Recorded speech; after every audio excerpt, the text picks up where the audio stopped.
Ficai também vós apercebidos, porque a hora em que não cuidais, o Filho do Homem virá. Está entrando no ar. O programa A Última Chamada.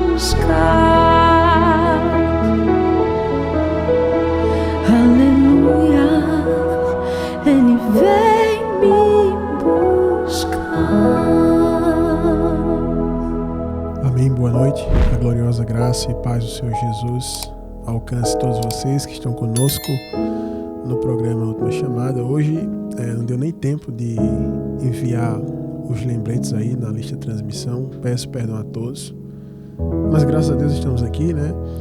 Eu quero cumprimentar vocês, saudar vocês e convidar a todos que estão nos ouvindo pela rádio, pelo site, para que a gente possa se colocar em posição de oração nessa hora, apresentando nossa vida ao Senhor, apresentando esta programação. E eu quero concordar com a bênção de Deus na tua vida. Quero te abençoar. Então, você que está nos ouvindo aí, você que é audiência frequente, que nos acompanha, eu quero convidar você a orar, você já sabe disso. E você que ainda é a primeira vez que você nos escuta, eu quero convidar você para estar orando agora, tá bom? Então, ore com a gente agora, nesse momento, colocando essa programação diante do Senhor.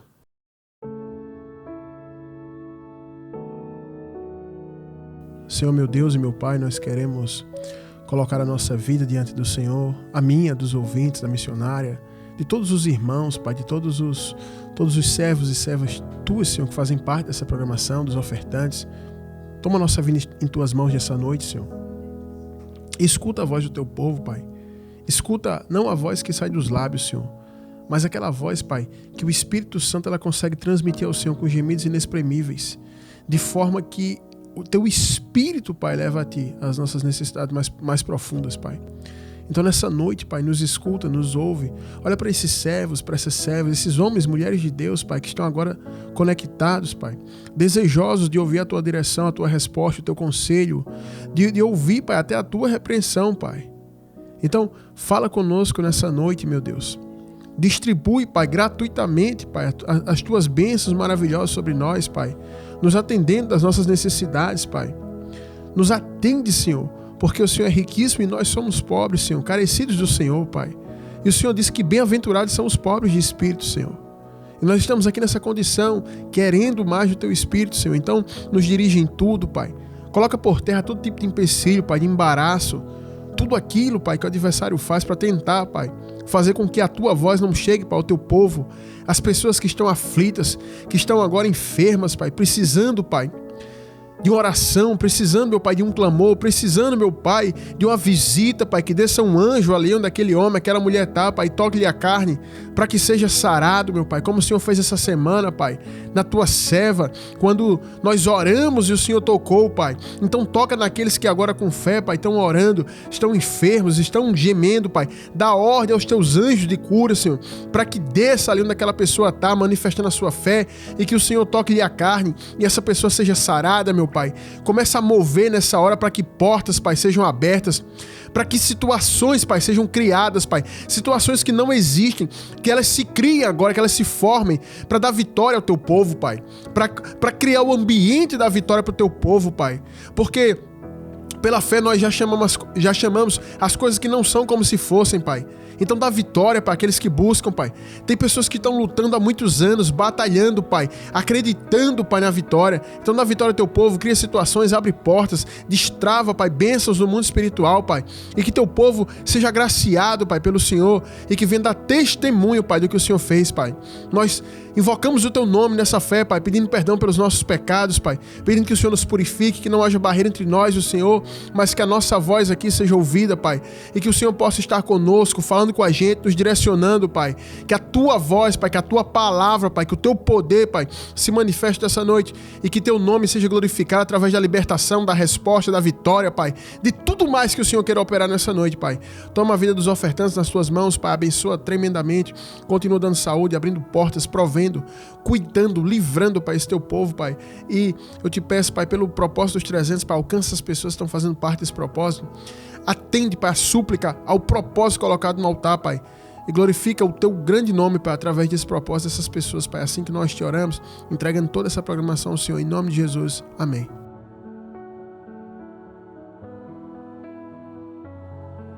Amém, pessoal. A gente estava aqui agora, o microfone parou aqui do nada, a gente trocou aqui do microfone. Tá tudo ok, eu peço perdão para vocês aí, tá? Queridos, como eu tenho sempre feito de costume aqui, tenho trazido uma reflexão antes da gente passar aqui os avisos, antes de ir para o quadro Socorro Vem do Alto, eu quero deixar aqui tem um versículo aqui que eu estava lendo ele, eu quero ler e vou falar algo para vocês aqui da parte de Deus. Eu tenho certeza que tem endereço certo. Lá em Lucas capítulo 24 e o versículo 25, Lucas 24, 25, diz assim: Então lhes disse Jesus: Ó nécios e tardos de coração para crer tudo o que os profetas disseram. Muita gente que lê a Bíblia sabe que aqui está falando a respeito dos discípulos no caminho de Emaús. Isso aqui foi após a morte de Jesus, né? E 2 discípulos do Senhor iam andando após toda aquela situação que Jesus foi preso, crucificado, e já estava sepultado o corpo dele. E ali eles estão conversando e falando: eu pensei que era agora que Deus ia restaurar Israel, tal. Achamos que Jesus era o Messias, aquela coisa. E eles estavam tristes, caminhando, né? Frustrados, feridos, magoados, desmotivados, talvez voltando para a sua casa. E ali o próprio Senhor Jesus já está ressuscitado, aparece para eles e fica ouvindo eles contar a história. E Jesus: o que foi que aconteceu? E eles: o Senhor não sabe e tal. E vai contando a história. Aí nesse ponto aqui Jesus fala com eles, né? Ó nécios e tardos de coração, para crer em tudo que os profetas profetizaram, né? E eu queria iniciar o programa com essa reflexão, trazendo algo para vocês que, por muitas vezes a gente está orando ao Senhor, está falando com o Senhor, apresenta um propósito diante do Senhor, uma causa, não sei qual a tua situação, e Deus está falando, às vezes de várias maneiras, usando várias pessoas, e a gente é como esse povo aqui, como os discípulos no caminho de Emaús, a gente é nécio e tardo de coração, a gente não consegue perceber que Deus está falando, que Deus está apontando direções, que Deus está querendo comunicar algo com a gente, e às vezes a gente não percebe isso. E às vezes, muitas, não poucas vezes, aquilo que a gente buscou vem até nós e a gente toma uma atitude errada, a gente toma um posicionamento errado e a gente acaba perdendo o que Deus trouxe pra gente, né? E esses discípulos aqui, eles estavam na presença de Jesus, né? E eles estavam se lamentando acerca da morte de Jesus quando o próprio Jesus estava diante deles. Olha que coisa. E outra coisa, eu fico pensando, como é que eles não perceberam que Jesus estava com eles ali, né? Eles foram perceber depois, né? Quando o Senhor sai, ele disse: era o mestre que falava com a gente. E eles não perceberam nem pela aparência, sim, porque ele disse que o coração deles ardia enquanto aquele homem falava, e entenderam que era Jesus que tinha aparecido para eles. E às vezes acontece isso comigo, com você. A gente está orando, está buscando, e Deus responde e a gente não presta atenção. Eu falo isso porque segunda-feira, minha memória está horrível. Segunda-feira a gente estava na igreja, reunido, e aí a gente estava discutindo uma situação lá da igreja, do ministério, os obreiros, e um irmão falou assim: pastor, deixa eu olhar aqui na minha conta. A gente estava fazendo um ajuntamento para levantar ofertas para cumprir, honrar um compromisso na igreja. E aí um obreiro abriu assim: deixa eu ver minha conta aqui, o que eu tenho, pastor. Eu não tenho nada, mas não custa nada olhar, né, a conta. Ele falou: eu não tenho nada, mas o que tiver aqui eu vou ofertar. E aí ele fui assinar a conta e tinha R$2.000 na conta dele, né? Aí ele ofertou esses R$2.000. E aí, quando ele falou isso, ele disse assim: olha aí, pastor, o que o senhor profetizou domingo. E aí, de fato, eu não tinha lembrado que eu profetizei. Eu fiz o que foi que eu profetizei. E aí, outro obreiro, o irmão, falou assim: pastor, o senhor falou que agora no mês de agosto, nesse início de mês, nesse final para o início de mês, Deus ia levantar providência aqui na igreja para todos os que honram a Ele, tanto os da rádio quanto os daqui, né? Que toda vez que tem oferta lá na igreja, quando o pessoal vai ofertar, entregar dízimo e oferta, eu peço para as pessoas levantarem a mão e profetizo sobre a vida delas e digo: cada irmão aqui da igreja está representando um ofertante da rádio, um dizimista, um ofertante, uma pessoa que faz parte. Então a gente ora dessa maneira. E aí eu profetizei que Deus ia levantar a provisão, que Deus ia fazer. Eu disse: vai fazer aparecer dinheiro na sua conta, vai abençoar, porque Deus quer abençoar o povo dele, e ele tem vários métodos de abençoar. E aí o irmão falou isso. Eu tô meio gago hoje, né? E aí, eu tô andando muito com o Maicon, um rapaz lá da igreja, um obreiro, que ele gagueja, gente. Aí acho que eu tô andando muito com ele. Aí a gente tá colocando algo diante de Deus, Deus tá falando, há uma resposta, há uma profecia, há uma palavra profética, há um decreto de Deus ali sendo lançado, e a pessoa tá voando no culto, ela, sabe, não tá nem prestando atenção no que está sendo falado. E há uma importância muito grande, a gente tá diligente e atento, para que quando essas situações elas vêm, não nos pegue de surpresa, né? Esses dias eu recebi uma palavra profética: ore e fique vigilante, porque algo grande Deus está para fazer por esses dias. Então eu tô, sabe, com aquela antena assim ligada, pensando aqui e ali, porque Deus age dessa maneira. E vocês sabem que tem coisa de Deus que é de repente, né? De repente, pá, Deus faz. E se eu e você não tiver diligente, pronto para aquilo, a gente acaba por perder, né? Acaba perdendo aquilo que Deus tem para fazer.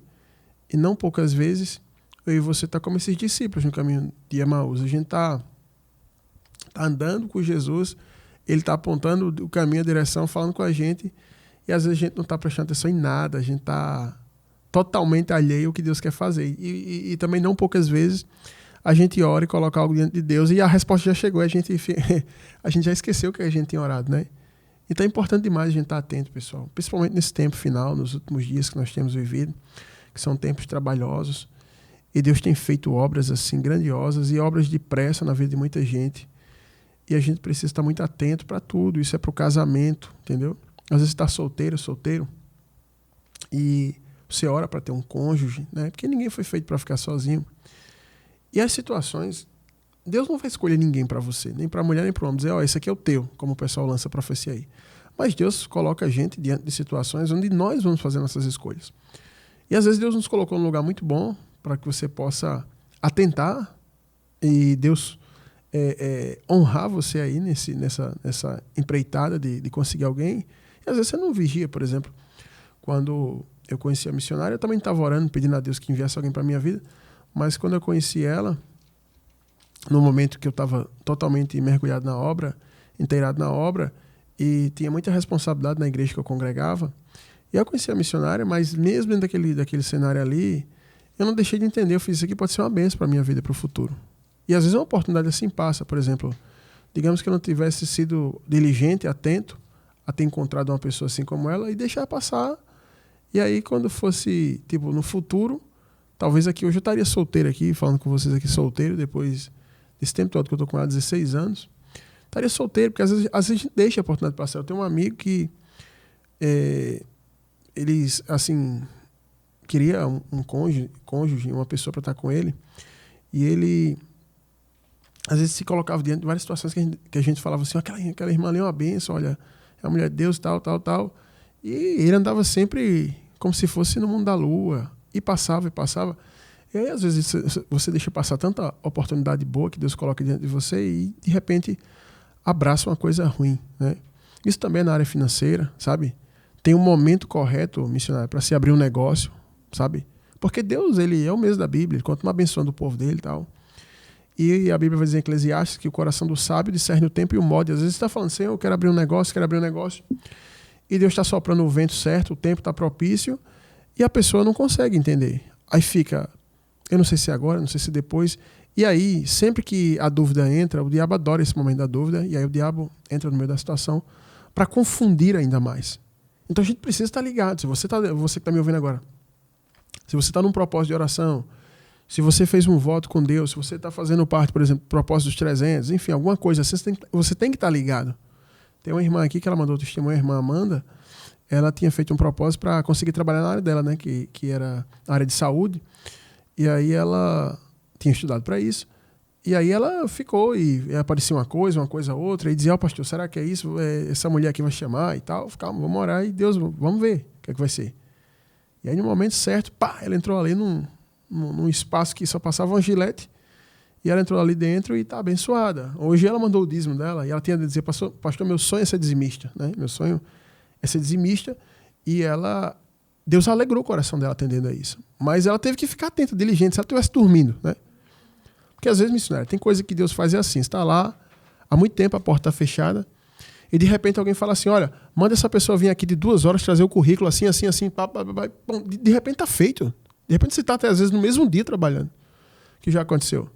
Só para exemplificar, tinha um irmão da igreja, que ele era novo convertido, esse rapaz, novo convertido mesmo, bem novo, 4 dias de convertido.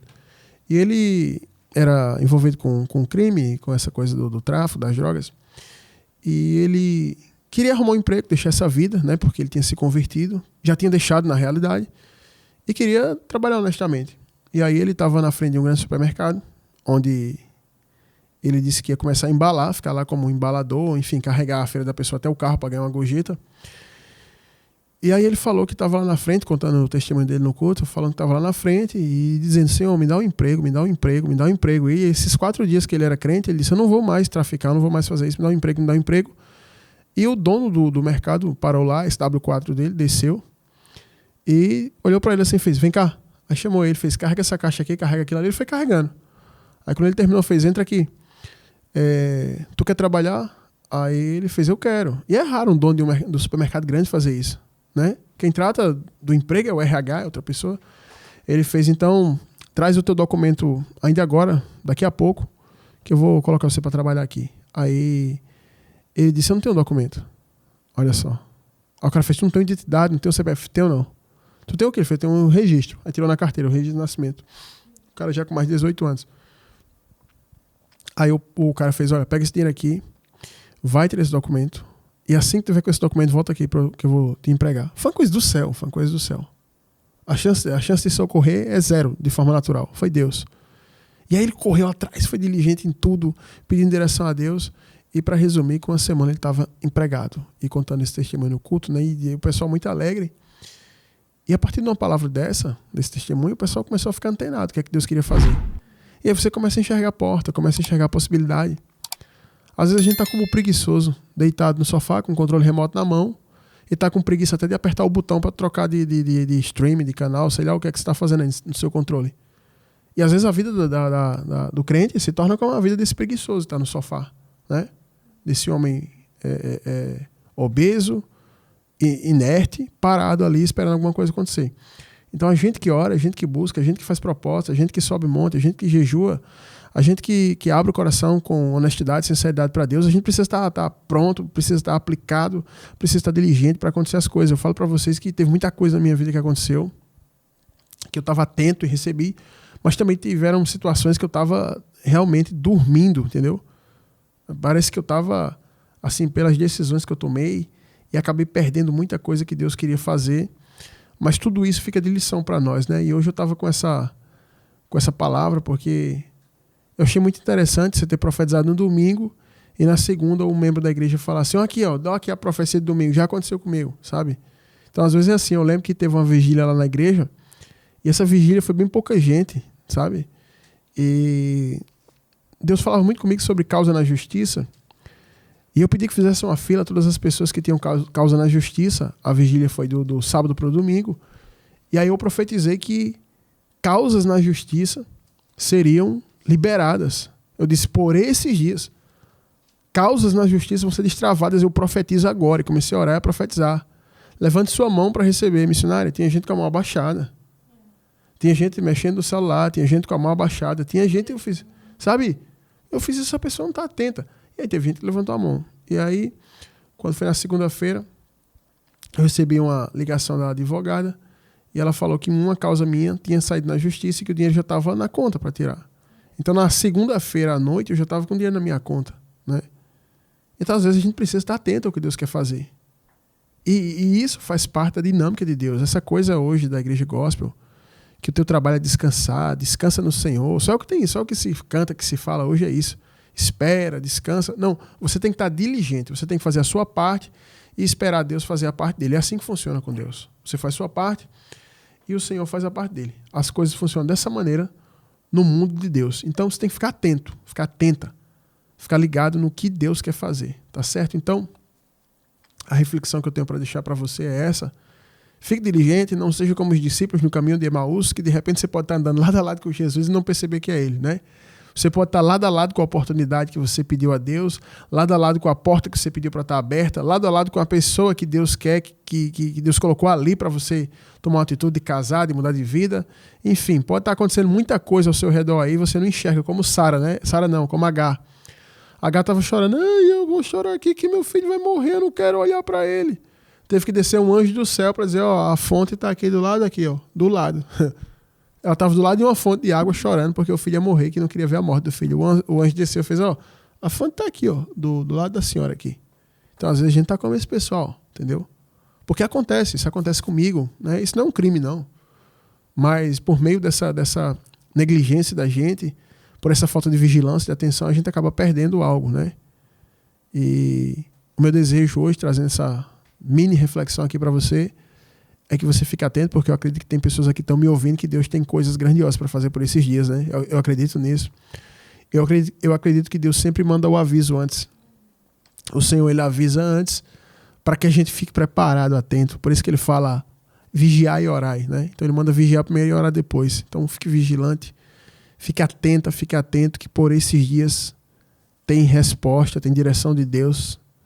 Tem coisa que Deus vai fazer, quem sabe até hoje, né? Pode ser até hoje, né? Pode bater na tua porta aí, pode ter o celular tocar aí, chegar uma mensagem aí, né? Às vezes acontece que eu estava com a missionária, acho que foi ano passado, não, talvez foi ano retrasado, precisando de uma resposta de Deus numa área específica, numa diligência que a gente já estava lutando faz tempo.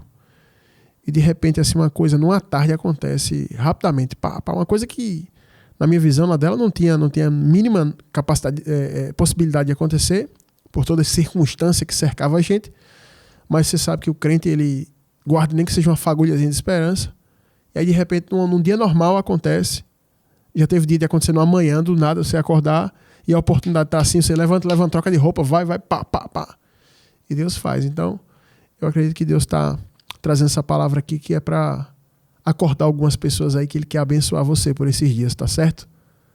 Você que tá para receber essa bênção aí, coloque amém lá no WhatsApp do programa, né? No WhatsApp do programa, no chamada, nosso WhatsApp lá do programa, coloca um amém lá que a gente vai estar orando por você, tá? Todos vocês estão para receber algo, estão ouvindo essa palavra, coloca lá um amém. Pode ser amém, pastor, eu creio. Que a gente vai estar orando por você na madrugada, vai estar orando por você na noite, na oração das 6, nesse propósito, porque Deus vai te abençoar, tá bom? Pessoal, deixa eu só agradecer aqui e passar os avisos aqui rapidamente, antes de a gente ir para o quadro Socorro Vem do Alto, que está muito interessante. Eu quero a participação de vocês lá no RBT Plus, nosso canal do YouTube. Eu quero agradecer aqui aos ofertantes, meu coração transborda de alegria. A vida do crente, a gente passa por muita luta e muita tristeza em várias situações, mas tem uma coisa para mim que é sempre um motivo de alegria, é a fidelidade dos irmãos aqui que acompanham a programação, dos irmãos, das irmãs. É um povo assim zeloso, é um povo que há 6 anos mantém esse programa no ar. Talvez você não saiba, mas esse programa está no ar aqui há praticamente 6 anos. Agora em dezembro faz 6 anos. E está no ar com oferta de ouvinte. Faz tempo que eu escuto programa de rádio. Eu nunca escutei programa de rádio que não tivesse comercial e patrocinador. Eu acho que esse aqui é o único que eu conheça. E aos irmãos que mantêm tudo isso, só tem uma palavra para descrever qual é a ação desses irmãos: fidelidade.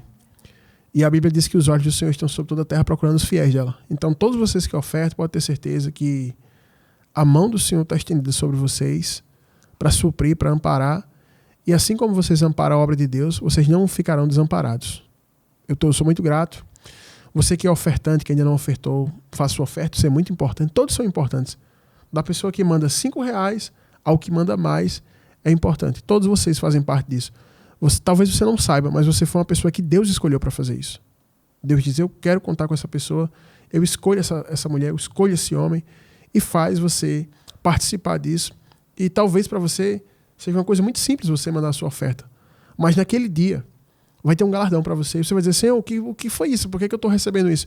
Ele vai dizer, porque você por tantos anos, X anos, 10 anos, 20 anos, você ofertou naquela programação. Eu me agradava daquela programação, foi eu que levantei aquela programação, e você por tantos anos foi fiel ali naquela programação. E aí você vai receber o que é seu. Ninguém vai tirar o que é seu. Aqui na Terra, você pode até passar por alguma injustiça, alguém pode te enganar, te roubar, mas naquele dia, o que você tem plantado em forma de fidelidade no reino de Deus, ninguém vai poder tirar. E você vai receber. Então eu quero agradecer a vocês. Louvo a Deus pela maturidade dessas pessoas. São pessoas de várias igrejas que ofertam aqui, de várias denominações. Da denominação mais teológica, a mais pentecostal, enfim. Todo tipo de irmão e irmã oferta aqui. E até pessoas que nem servem a Deus ofertam aqui. Eu fico maravilhado com isso. Até agradecer a Deus, né? A credibilidade que esse programa tem diante das pessoas, do povo de Deus, dos irmãos, das irmãs, dos ouvintes. Eu louvo a Deus pela vida de vocês. E também agradeço a você que está fazendo parte do Propósito 300. Que o Propósito 300 nada mais é do que 300 pessoas que estão ofertando uma única vez R$300 para a construção do Centro Internacional de Missões, né? Que é a construção que a gente está fazendo do nosso projeto missionário. A primeira casa de oração, acho que do mundo, que ela funciona 24 horas. E não só uma casa de oração, porque ali há um núcleo específico para assistência social, ali há uma casa de oração, ali há um estúdio de rádio funcionando, ali há alojamento para missionários atender pessoas o dia todo. Você pode até ser atendido de madrugada, atendido lá. Então é uma casa de misericórdia, de oração, uma casa de socorro, de resgate, de bênção para o povo de Deus 24 horas. Né? Então está sendo construído. E o único meio que a gente acha que é honesto de construir é a gente colocar do nosso próprio bolso, como a gente tem colocado, e pedir a colaboração dos irmãos. Não achamos correto fazer show gospel e cobrar ingresso. Não achamos correto receber dinheiro de políticos. Não achamos correto procurar qualquer outro meio que não seja a oferta do povo de Deus. Nós nos inspiramos em Davi quando foi construir o templo. A única coisa que ele fez foi solicitar a oferta do povo de Deus. Então a gente colocou esse propósito, 300 pessoas que vão ofertar R$300 uma única vez para a construção desse local que já está sendo feita, né? E lá no Centro de Missões vai ter uma pedra com o nome das 300 pessoas que fizeram parte desse propósito. É um memorial, uma forma de memorial, e se Jesus não voltar nessa geração, que eu espero que isso não aconteça, o seu nome vai estar lá, seu neto vai ver, enfim, seu filho, sua filha, e as pessoas vão saber dessa pessoa que fez algo para Deus, e de forma alguma você vai ser esquecido diante do Senhor. E, em contrapartida, todas as pessoas que estão fazendo parte desse propósito, a gente pediu que colocasse algo diante de Deus, porque a gente disse, irmãos, Deus honra quem honra Ele, e isso é fato, está na palavra, e vocês estão honrando esse propósito. Coloque algo diante de Deus, que a gente quer orar para Deus honrar você. E aqui a gente já colocou vários testemunhos de pessoas que obtiveram aquilo que colocaram diante de Deus, né? Então, esse é o propósito. Então, faça parte, oferta para manter o programa. E Deus não quer tirar nada de você, Ele só vai te acrescentar, como tem acrescentado para nós, para os ouvintes. E você vai fazer parte disso. Lembrando que todos os nossos ouvintes e ofertantes são cobertos de oração todos os dias. Às 18 horas, temos um grupo de pessoas na nossa igreja que desce de joelho só para apresentar a causa dos irmãos que ofertam e que fazem parte desse propósito, tá bom? Então, é isso aí. Pastor, eu quero fazer parte, mas aí como é que eu vou fazer? Você vai falar conosco no WhatsApp do programa, que é o 839-9105-6834. Para quem está fora da Paraíba, tem que colocar 83, que é o DDD, né? Para quem está dentro, não precisa. Quem está aqui dentro é só colocar 99105-6834. Quem está aqui na Paraíba, 99105-6834. Para quem está fora, é 839-9105-6834. Faça parte. Coloque o seu melhor na obra de Deus e numa obra que tem credibilidade diante das pessoas e que nós não estamos promovendo nome de ministério, placa de igreja, e não colocamos artista gospel no púlpito, não pagamos cachê para pregador itinerante, não sustentamos essas pessoas. Nós não fazemos isso. A oferta, o dízimo dos irmãos é sagrado e só tem que ser usado na manutenção da casa de oração e para ajudar aqueles que necessitam. Tanto irmãos quanto pessoas que não são irmãs, que são pessoas que estão aí perdidas na sarjeta, como a gente faz nas nossas ações sociais. Então faça parte desse propósito, tá certo? Não é pelo muito falar que você vai ser convencido ou convencido, mas é o Espírito de Deus que fala ao teu coração, tá bom? E eu louvo a Deus pela vida de todos que têm ofertado e participado junto conosco. Lembrando que esse número aí é chave Pix, missionário. E a pessoa que usa o Pix, a maioria usa hoje em dia, pode ofertar por esse número aí, 839-9105-6834. Se você não usa o Pix, fala com a gente no WhatsApp que a gente dá um e-mail para você na lotérica, num banco, enfim. Tá bom? Da forma como seja mais conveniente para você. No mais é isso, a gente vai seguir aqui para o quadro Socorro Vem do Alto. Sávio já está com a pergunta ali. Ele vai soltar a vinheta em seguida a locução e fica atento aí nessa pergunta, porque eu quero que você se inscreva no nosso canal do YouTube. Entre no YouTube aí, bote RBT Plus e se inscreva no canal, porque a programação está sendo gravada, vai ser postada. E eu gosto muito quando vocês participam e colocam a visão de vocês, o que vocês entenderam e o conselho de vocês para os irmãos, porque quem envia a pergunta geralmente vai para o YouTube ver o que vocês estão falando, tá? Então não deixa de comentar, tá bom? Então, Sávio vai soltar a vinheta, em seguida a locução. Fica aí com a gente, daqui a pouquinho a gente volta. Para conciliar a sua vida, iluminar seus caminhos e resolver seus problemas, iniciamos agora o quadro O Socorro Vem do Alto. Paz e graça, Pastor Josué. Eu louvo a Deus por ter encontrado essa programação. Eu estava tomando banho e o rádio do meu vizinho estava trazendo sua voz. Deus estava falando muito comigo. Fiquei dentro do banheiro ouvindo até o fim para saber qual era a estação de rádio e o nome do programa. Eu me inscrevi no canal do YouTube e fiquei viciado no quadro O Socorro Vem do Alto. Tenho aprendido muito e gostaria de pedir um direcionamento bíblico. Esses dias eu peguei um Uber e, conversando com o motorista, descobri que o filho do meu pastor está traindo a esposa com a sobrinha desse motorista de aplicativo. Esse rapaz me mostrou as fotos da sobrinha dele junto com o filho do meu pastor. Também mostrou vídeos onde ele sai de madrugada da casa dela e mostrou áudios do meu pastor ameaçando ela, falando que ela suma da vida do filho dele e pare de enfeitiçar ele, pois se ela não fizer isso, ela vai se arrepender, porque o Deus dele é justiça. Diante de tudo isso, eu fiquei chocado. Mostrei tudo à minha esposa e ela disse: a gente é pequeno dentro do ministério, é melhor você deixar para lá, senão vai sobrar para nós. Porém, eu pedi uma palavra a Deus e me veio Ezequiel 33, onde fala do nosso dever de atalaia. Eu entendi que Deus queria que eu fizesse meu papel, porém minha esposa falou que isso seria como fazer fofoca para gerar escândalo no ministério. Ela falou que ia acabar sobrando para mim. Essa situação me deixou muito dividido, pastor. Eu devo expor esse caso ou devo me calar e seguir meu caminho? Também estou pensando em sair do ministério.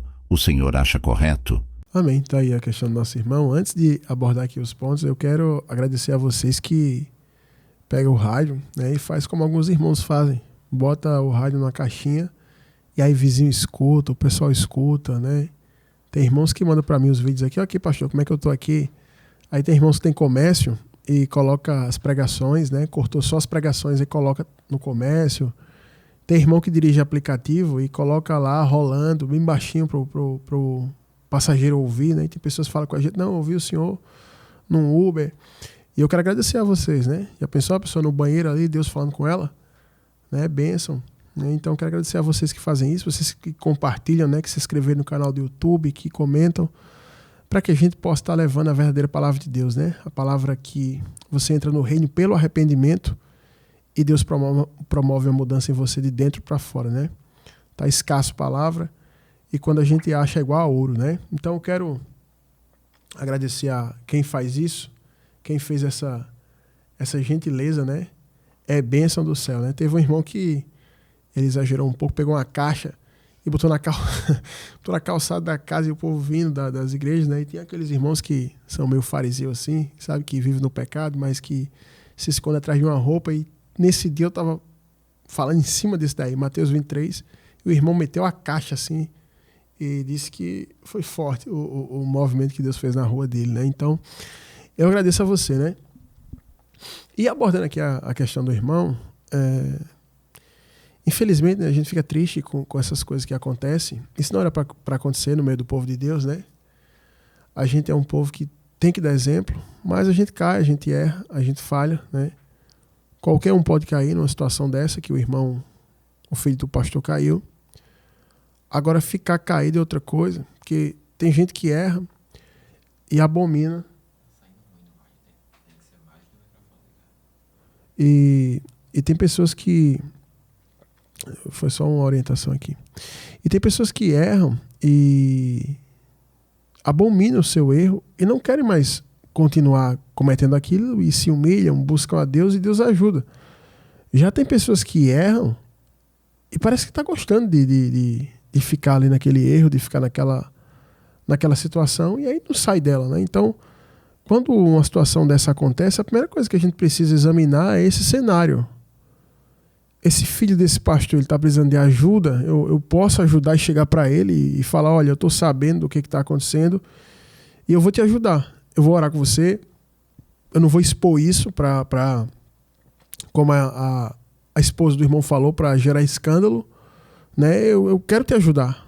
Deus mostrou para mim o que está acontecendo de uma maneira inusitada. Esse caso aqui chegou para mim, então eu vou ajudar você, né? Então tem que analisar se é um caso a se fazer isso ou se é o caso de uma pessoa como os filhos de Eli, né? Porque eu acredito que não tem ali uma pessoa que fizesse os filhos de Eli se converterem. É tanto que Deus os matou. Vai dizer o texto que Deus queria os matar, porque eles eram filhos de Belial. Então a pessoa precisa analisar. É uma pessoa, por exemplo, Davi, Natan não expôs o caso de Davi, que era até um caso semelhante de adultério. Natan não expôs para Israel na praça, olha, povo, o rei fez isso aqui, tal. Natan chegou para Davi e arguiu Davi e falou, olha, isso aqui, eu estou sabendo, Deus me mostrou. E aí Davi se prostra, Davi diz, eu pequei e tal. E ali é uma palavra de liberação de perdão da parte de Deus pela boca do profeta. E a partir dali Davi é restaurado, né? Mas tem palavras aí também na Bíblia, várias situações, onde homens que foram escolhidos para um propósito de Deus e se desviaram e viveram num erro e Deus levantou o profeta e essas pessoas o que faziam era bater no profeta, mandar matar o profeta, prender o profeta, caluniar o profeta, né?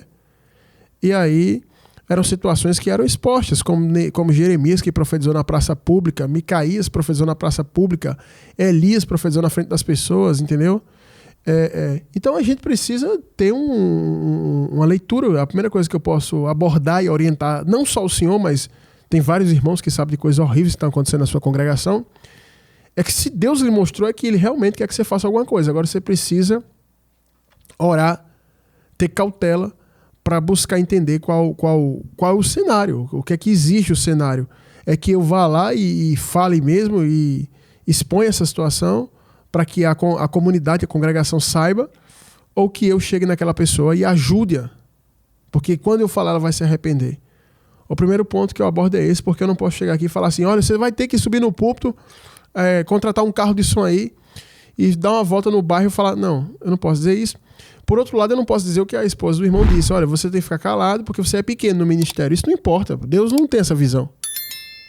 Quem era Samuel ali na época que Deus mandou Samuel profetizar contra a casa de Eli? A casa de Eli era uma casa sacerdotal e Deus, missionário, levanta Samuel e diz, você vai dizer isso aqui para a casa de Eli, que eles vão ser extirpados, arrancados, que os filhos dele vão morrer. Samuel era, além de pequeno no âmbito sacerdotal, porque ele não era nada, Samuel também era pequeno como gente, que ele era uma criança, né? Então, essa coisa que a sua esposa falou, não, porque a gente é pequeno, tem que calar a boca. Não, ninguém que é pequeno tem que calar a boca, não. Diante de Deus, Deus levanta quem Ele quer.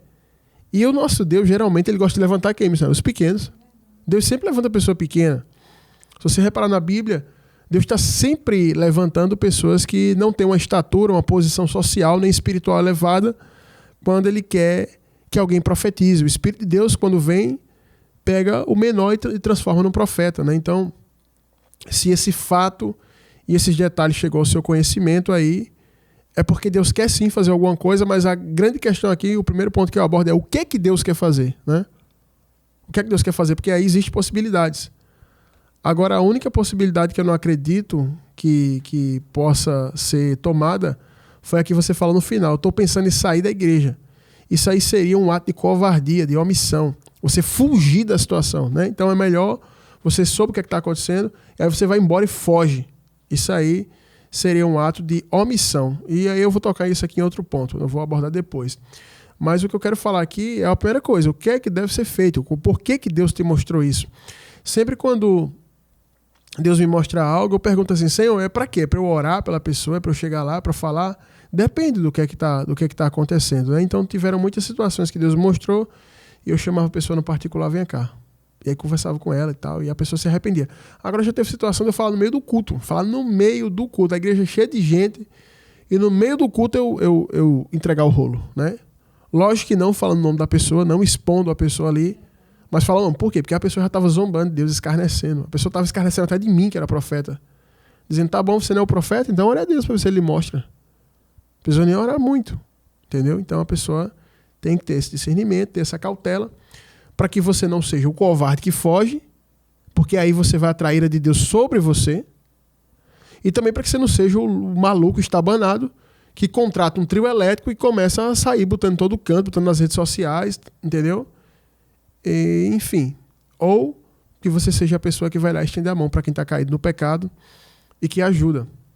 Mas o que é necessário aí é isso aí. Você agora precisa ter o discernimento. Eu espero que aquilo que a gente vai falar aqui, eu, a missionária, possa te dar clareza disso e que também os irmãos que vão comentar no YouTube lá possa trazer luz para você, porque isso é um caso grave. A gente não pode considerar isso como uma coisa simples assim. Não é porque em todo local está acontecendo escândalo e pecado que a gente vai dizer assim, é só mais um caso, deixa para lá. É como assassinato, né? Alguém matou alguém na tua rua, você não liga. Você vai fazer a feira, passa por cima do cadáver, isso aqui morre gente todo dia. Não, a gente tem sempre que se preocupar com aquilo que Deus se preocupa. E Deus é muito preocupado com relação ao pecado dentro da igreja, tá bom? Esse é o primeiro ponto que eu quero abordar. Amém. Glória a Deus. A pergunta de hoje me pegou de surpresa, né? Realmente é algo muito complicado. E eu vejo o seguinte, que na igreja, a igreja é composta de visitantes, frequentadores, membros e obreiros. Então, por exemplo, você não vai poder cobrar nada de um visitante, ele é apenas um visitante. Também aqueles que frequentam dia sim, dia não, você também não pode cobrar muita coisa. Os membros, você já existe sim uma certa cobrança. Agora, os obreiros, aqueles que estão na liderança, requer uma cobrança ainda maior. E ele não citou exatamente se ele exercia algum cargo ou algo dentro da igreja, mas por se tratar de um filho de pastor, provavelmente ele tinha algo, né? Ele desenvolvia alguma coisa na igreja, né? Então, não se trata de um pecado de um visitante. Por exemplo, se um visitante ele vai ali, ele frequenta a igreja e digamos que ele se meteu em um crime, um roubo ou algo do tipo, isso não vai afetar o corpo da igreja, isso não vai adoecer a igreja, isso não é um pecado que vai contaminar o povo. Porém, se for feito pelo membro ou, pior ainda, por alguém do altar, aí vai contaminar boa parte da igreja, né? Então, como o pastor falou, é necessário que haja um entendimento. E um conselho que eu daria nesse caso era o seguinte, Deus lhe mostrou. Deus ele tem muitas formas de mostrar alguma coisa para alguém. Ele pode se revelar através de um sonho, ele pode se revelar através de uma visão, ou ele pode realmente fazer com que você veja, né? Como já aconteceu com a gente em algumas situações da nossa vida, né? E aí eu acredito que você deveria chamar, sim, esse irmão, o pai dele, e conversar com eles e tentar entender como é que ele vai reagir diante do que você for falar para ele, né? E aquele que é humilde, quando ele ouve, ele se envergonha, ele baixa a cabeça. E assim como Davi, ele reconhece e ele vai lhe pedir ajuda, ele vai dizer, olha, se Deus lhe mostrou é porque você pode me ajudar. E aí ele vai reconhecer. E vocês podem orar por ele, vocês podem fazer algo para ajudar ele. Agora, por outro lado, se ele se levantar contra, se ele disser assim, quem é você? Você não é ninguém na igreja. Eu sou fulano de tal, meu pai, e começar, né, Aí a gente já percebe que ele não é uma pessoa que caiu num laço assim como o pai dele falou, você está enfeitiçando meu filho, não. Aí a gente já percebe que realmente ele vive na prática do pecado, né? Eu vou ler um texto que está aqui em 1 Timóteo, capítulo 5, versículo 20, que diz assim: quanto aos que vivem no pecado, repreende-os na presença de todos, para que também os demais temam. Eu me lembro que quando eu estudava, acho que era a 7ª série, a gente tinha de 11 para 12 anos, aí uma coleguinha da nossa turma, ela engravidou. E ela engravidou perto do final do ano. E aí a diretora pediu para que cada um levasse alguma coisa para ela no final do ano e fizesse um chá de bebê, né? E aí os pais da gente, cada um deu uma coisinha e a gente levou e foi aquela festa, aquela alegria, assim. E aí a diretora, com muita sabedoria, ela era cristã também, ela esperou aquele momento e essa moça, na época, ela tinha 12 anos, né? E a diretora falou o seguinte: olha, a escola aqui está ajudando, todo mundo está ajudando, que esse bebê venha com muita saúde, tal. Mas eu quero trazer uma coisa aqui para vocês. O ano que vem, ela não vai poder estudar.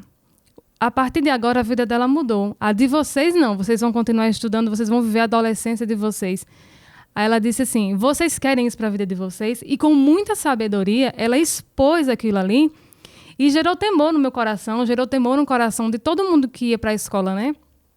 Só que isso foi uma situação que não foi uma situação assim espiritual, uma situação de congregação, foi uma situação que realmente a gente que vivia na mesma idade que ela, na mesma situação, a gente aprendeu, né? Foi como meu pai até falou essa semana, ele disse assim para mim: eu não preciso provar daquilo que é ruim para eu saber que não presta. Eu vejo alguém que cometeu e eu aprendo e não quero fazer aquilo ali. Eu já sei que o resultado é ruim.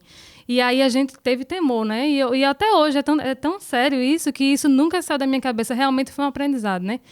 Mas aí isso competia a escola. Então a gente tem que tratar na escola. Agora, isso, quando é feito na igreja, tem que ser tratado na igreja. Aqui está bem claro quando diz assim: aos que vivem na prática do pecado. Ou seja, aqueles que vivem deliberadamente. Não foi porque caiu um dia, 2, 3, não. É porque ele é constantemente no pecado.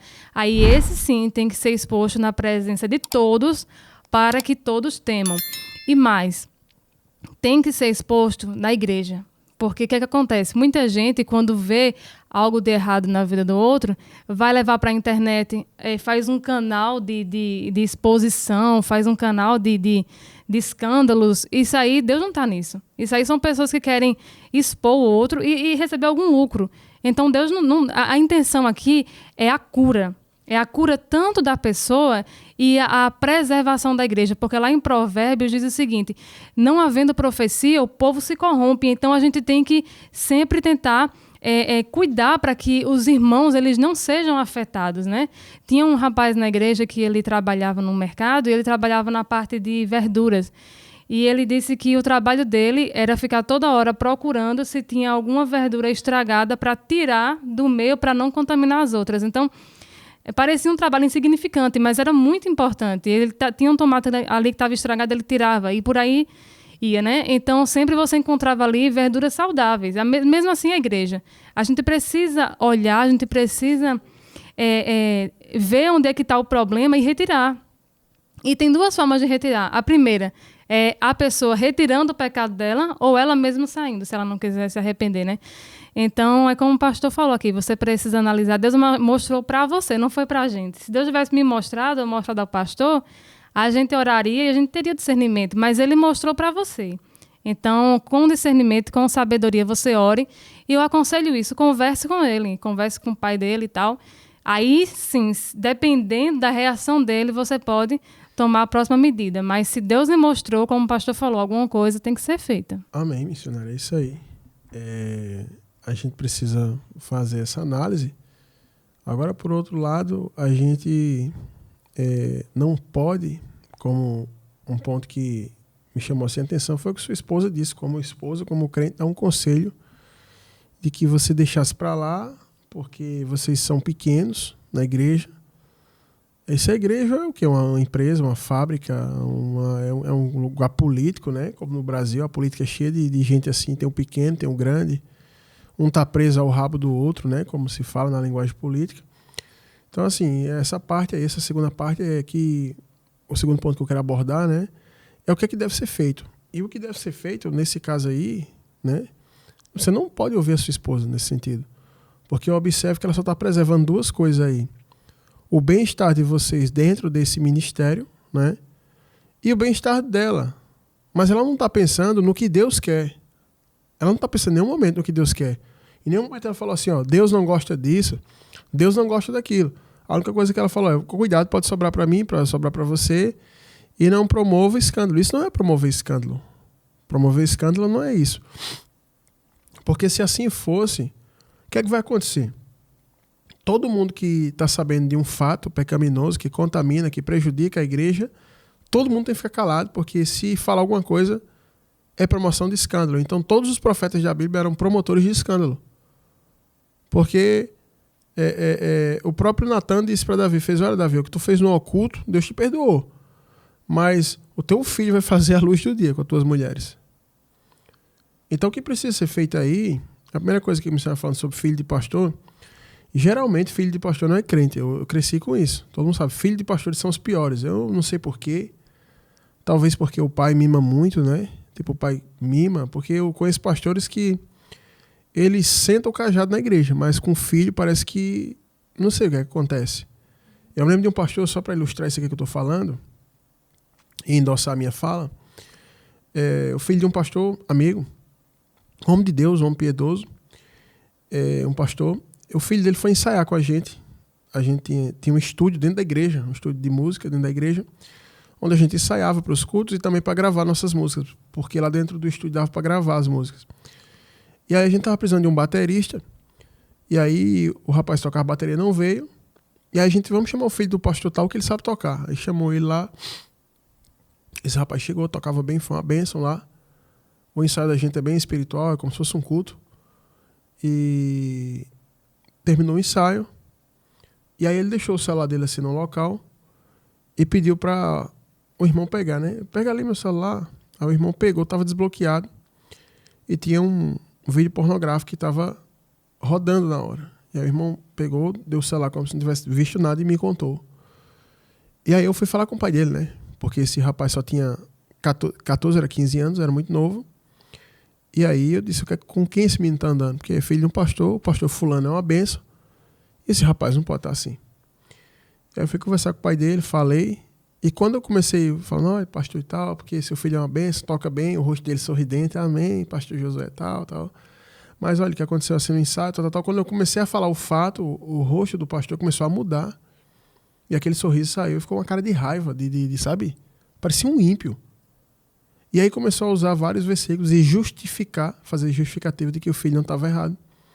E uma relação muito boa que eu tinha com esse pastor, ela foi se rompendo a partir daí, porque eu continuei sendo a mesma pessoa, mas ele já não olhava com bons olhos, não me convidava mais para pregar na igreja deles, enfim, tal, porque eu alertei que o filho dele estava com aquilo ali. E ele não gostou. E o que foi que aconteceu? Pouco tempo depois, o filho dele manifestou que estava desviado, porque ele já era desviado. Ele manifestou que estava desviado, começou a botar foto obscena nas redes sociais, tal, engravidou a moça, tal, enfim. E o pai perdeu o controle. Então, geralmente, o que acontece com o filho de pastor, geralmente é isso. O pai é o líder, o filho faz o que quer, e quando não tem um pai imparcial, um homem de Deus, que não julga segundo o sangue, e sim segundo a palavra, aí fica complicado. Por exemplo, meu irmão congregava na igreja que a gente pastoreava, e eu nunca tratei meu irmão diferente por ele ser meu irmão. Eu tratava ele do jeito que tratava os outros, e cobrava dele, assim como a palavra cobrava dos outros, né? Então, quando se trata de filho de pastor, geralmente é uma classe de pessoas, não estou falando que são todos, eu estou falando geralmente, não estou falando que isso é unânime, são pessoas que são ímpias mesmo. Pelo menos todos os filhos de pastor que eu conheci são ímpios. Eu não conheci filho de pastor crente até hoje. Pode ser que exista, mas eu não conheci. Tá certo? Então essa é a minha experiência. Então, se tratando disso, suponhamos que esse seja o caso, o que o senhor tem que fazer é chamar a liderança. Tem um corpo de liderança lá, diáconos, presbíteros, enfim, obreiros. Chamar essas pessoas e mostrar esse conteúdo. E falar, ó, tá acontecendo isso. E aí, se esse grupo de obreiros são pessoas assim, que são homens de Deus, eles vão tomar uma medida. Porque o pastor não é o dono da igreja. O pastor não é dono da igreja. A igreja é de Jesus. Então esse corpo de obreiro vai chamar o pastor, porque não adianta, missionário, nem falar com o pastor, porque se tá lá o áudio do pastor ameaçando a moça, né, como se o filho dele fosse uma vítima inocente, por isso aí, por essa questãozinha, missionário, eu faço uma leitura de que esse rapaz é mimado, né? Porque o pastor teve que entrar lá para ameaçar e dizer, olha, você enfeitiçou meu filho e tal, né? E aí parece ser um rapaz mimado e parece ser que o pai tá apoiando, não quer que saia essa situação em público, porque também tem muito pastor que não quer trabalhar mais, não quer ter um emprego secular. Eu não tenho nada contra o pastor que vive da obra, porque isso é correto, mas tem pastor que não vive da obra de forma modesta. Ele ficou rico às custas da obra. Então vive uma vida muito luxuosa e não quer que haja escândalo, missionário, para que pessoas não saiam, a oferta não baixe e ele não baixe seu padrão de vida. Isso não é bíblico, isso não é correto. Então, se o filho do pastor dessa maneira, porque o senhor não deu esse detalhe, se ele é esse tipo de gente, se reporte aos obreiros. Se os obreiros forem de Deus, vai ser como foi com o rei Acai, se eu não me engano, que ele entra para oferecer incenso no templo, e os sacerdotes entram lá e repreendem ele. Pela situação ali, pelo contexto político, o rei mandava matar quem ele queria, até sacerdote, profeta, embora depois ele fosse acertar as contas com Deus. Mas os sacerdotes não, como diz a linguagem da gente aqui, não arregaram para ele. Ele disse que podia fazer o que queria, o sacerdote, não, você não vai fazer isso. E aí ele ficou leproso na hora. Então, se esses obreiros da sua igreja, eles forem homens de Deus, eles vão chegar no pastor e marcar uma reunião. Pastor, isso aqui, a gente está sabendo de tudo, e aí, como é que vai ser? Como é que vai ser? Se o pastor for homem de Deus, não, vamos consertar e tal, tira meu filho do altar, porque às vezes, o que acontece, missionário, é que até o filho do pastor, ele está ali na igreja, ele toca um instrumento, geralmente o filho do pastor só quer ser músico, né? Ele toca um instrumento e ele tem um carro pago com dinheiro da igreja, ele vai para um motel com dinheiro da igreja, ele banca a mulher que ele está saindo, se prostituindo com o dinheiro da igreja, das ofertas, né? Dá roupa para ela, dá presente, viaja com ela com o dinheiro da igreja. Em alguns casos até assalaria a mulher com o dinheiro da igreja. Então, se é um caso como esse, vocês vão chegar no pastor e aí, pastor, o que é que o senhor vai fazer? Se o pastor reconhecer, não, eu vou tirar meu filho, ele não pega um centavo, ele não anda nesse carro, porque a posição que ele tem que fazer, ele vai... Se ele não quiser se consertar, vai ter que sair de casa, se é de maior de idade. Porque ele vai ficar vivendo o dinheiro que os irmãos dão para financiar a prostituição de um cara. Não dá certo. Agora, se o pastor for uma pessoa ímpia, porque tem muito pastor ímpio, ele vai se revoltar contra o obreiro, contra todo mundo, falar que é uma rebelião para proteger o filho. E aí o que tem que fazer, tanto o senhor quanto os obreiros, é todo mundo sair da igreja. Expor a situação e sair da igreja, procurar um pastor, receber um apoio. Por isso que eu falei no começo que é muito triste quando isso acontece, porque sempre vai ferir alguém, vai magoar, vai escandalizar. Tem pessoas, como a missionária falou, que é visitante, que é novo na fé, né? Agora, se os obreiros forem corruptos, estiverem do lado do pastor e defender o pastor nisso daí, né? Nesse erro, porque ganha um salário, alguma coisa, aí o que o senhor tem que fazer é profetizar os irmãos da igreja. Tem que profetizar eles. Por quê? Porque ali tem pessoas que estão ali sentadas, sinceras, honestas na sua fé, sendo enganadas. Você só não pode fazer o que sua mulher disse. Porque se esse conselho da sua mulher fosse bíblico e correto, por que a cabeça de João Batista foi parar na bandeja? Porque ele denunciou o adultério de Herodes. Por que ele não foi calado, missionário? Falar assim, não vou me meter porque eu sou pequeno aqui na Judéia, eu sou pequeno e só tenho uma roupa de pelo de camelo e vou ficar calado aqui. E Herodes é grande. Não, ele foi lá e denunciou o pecado, fez, rapaz, tá com a mulher do teu irmão aí e tal. E denunciou o pecado, né? Elias denunciou o pecado de Acabe, da família de Acabe. Todos os profetas fizeram isso, e como o senhor falou lá em Ezequiel 33, olha o que diz Ezequiel 33 que o senhor citou. Diz assim, que se você vê alguém pecar e avisar aquela pessoa que ela está errada, perdão, aquela pessoa que está errada, o sangue dela, ela vai morrer, o sangue dela vai recair, mas vai recair sobre ela mesma, você não tem culpa. Agora fala que se você vê o erro, vê o pecado, e você fica calado, omisso, aquela pessoa vai morrer no pecado, o sangue dela vai cair, mas vai ser derramado sobre você, vai ser cobrado de você. Então esse é o dever do atalaia. É alertar, então. Tá ali um monte de irmão sentado na igreja, batendo palma, dando glória a Deus, aleluia, dando sua oferta, seu dízimo. E tá lá o filho do pastor fazendo isso. Você é a única pessoa que sabe, que pode ajudar os irmãos, libertar os irmãos disso daí. E aí você não toma nenhuma posição, e seguindo o conselho da sua esposa, foge ou então fica calado. Aí eu pergunto, como é que a tua consciência de homem de Deus vai conseguir ficar dentro da igreja sabendo disso? Já imaginou você lá na igreja? Eu vou seguir o conselho da minha mulher, que minha mulher manda em mim, que hoje acontece muito isso, as mulheres oprimirem os maridos e mandar neles, controlar a igreja, controlar tudo, né? E aí você fica ali sentadinho, aí você vê o filho do pastor cantando, no louvor, por exemplo, se ele canta. Oh, adore o Senhor, e você lá, sabendo que depois de ali ele vai sair, vai para casa daquela mulher, vai passar a mão dele da oferta, vai pegar o carro do pai, tal, aquela coisa. E você sabendo tudo isso, já imaginou, eu vim aqui que eu quero profetizar e você botando a mão na cabeça dos irmãos lá, e você sabendo disso, como que vai ficar a tua consciência? Como é que você pode seguir esse conselho da sua mulher? Só se você não tem consciência. Já imaginou você vendo aquela cena? A senhorinha ali idosa, aí lá na frente chorando, e ele dizendo, lance sua oferta aqui nesse propósito, que Deus vai honrar e tal. Aí a senhorinha ali, aquela senhorinha já que está mais para partir para o Senhor do que está para essa terra, aí ela chorando, bota a oferta dela ali, aquele dinheirinho ali, R$10, é tudo que ela tem, e você ficar sentado vendo aquilo ali, sabendo tudo que vai acontecer ali, que ele vai pegar aquele dinheiro para fazer isso, porque sua esposa falou, pelo amor de Deus. Quando a minha esposa, minha senhora, dá um conselho, eu olho, se é bíblico, tá certo, minha filha, é isso mesmo. Se não for, se é uma coisa normal, não vou fazer isso. Então o que o senhor não pode fazer é isso, certo? Tem que ter uma atitude, né? Se o corpo de obreiro da igreja é saudável, vai lá, fala com os obreiros, é a melhor possibilidade. Se esse corpo é corrupto e vai abafar esse pecado, profetiza a igreja. Profetiza a igreja e depois sai, entendeu? Sai e livra os irmãos disso daí. Porque é de extrema insensibilidade e indiferença às coisas inerentes ao Senhor. Você sabe de tudo isso, calar a boca, ou então, por covardia, ir embora para outra igreja e deixar os irmãos lá. Sabendo que tem um monte de gente ali inocente, que está vivendo aquilo ali enganado, mas Deus revelou a você. E ai da pessoa que Deus revela algo, porque quando Deus traz algo para a gente, tem que tomar uma atitude. Deus já me revelou situações de várias pessoas que eu cheguei e fiz, e aí, como é que você vai fazer? Deus já mostrou tudo. A casa caiu. Vai fazer o quê? Continuar assim? Toma uma posição.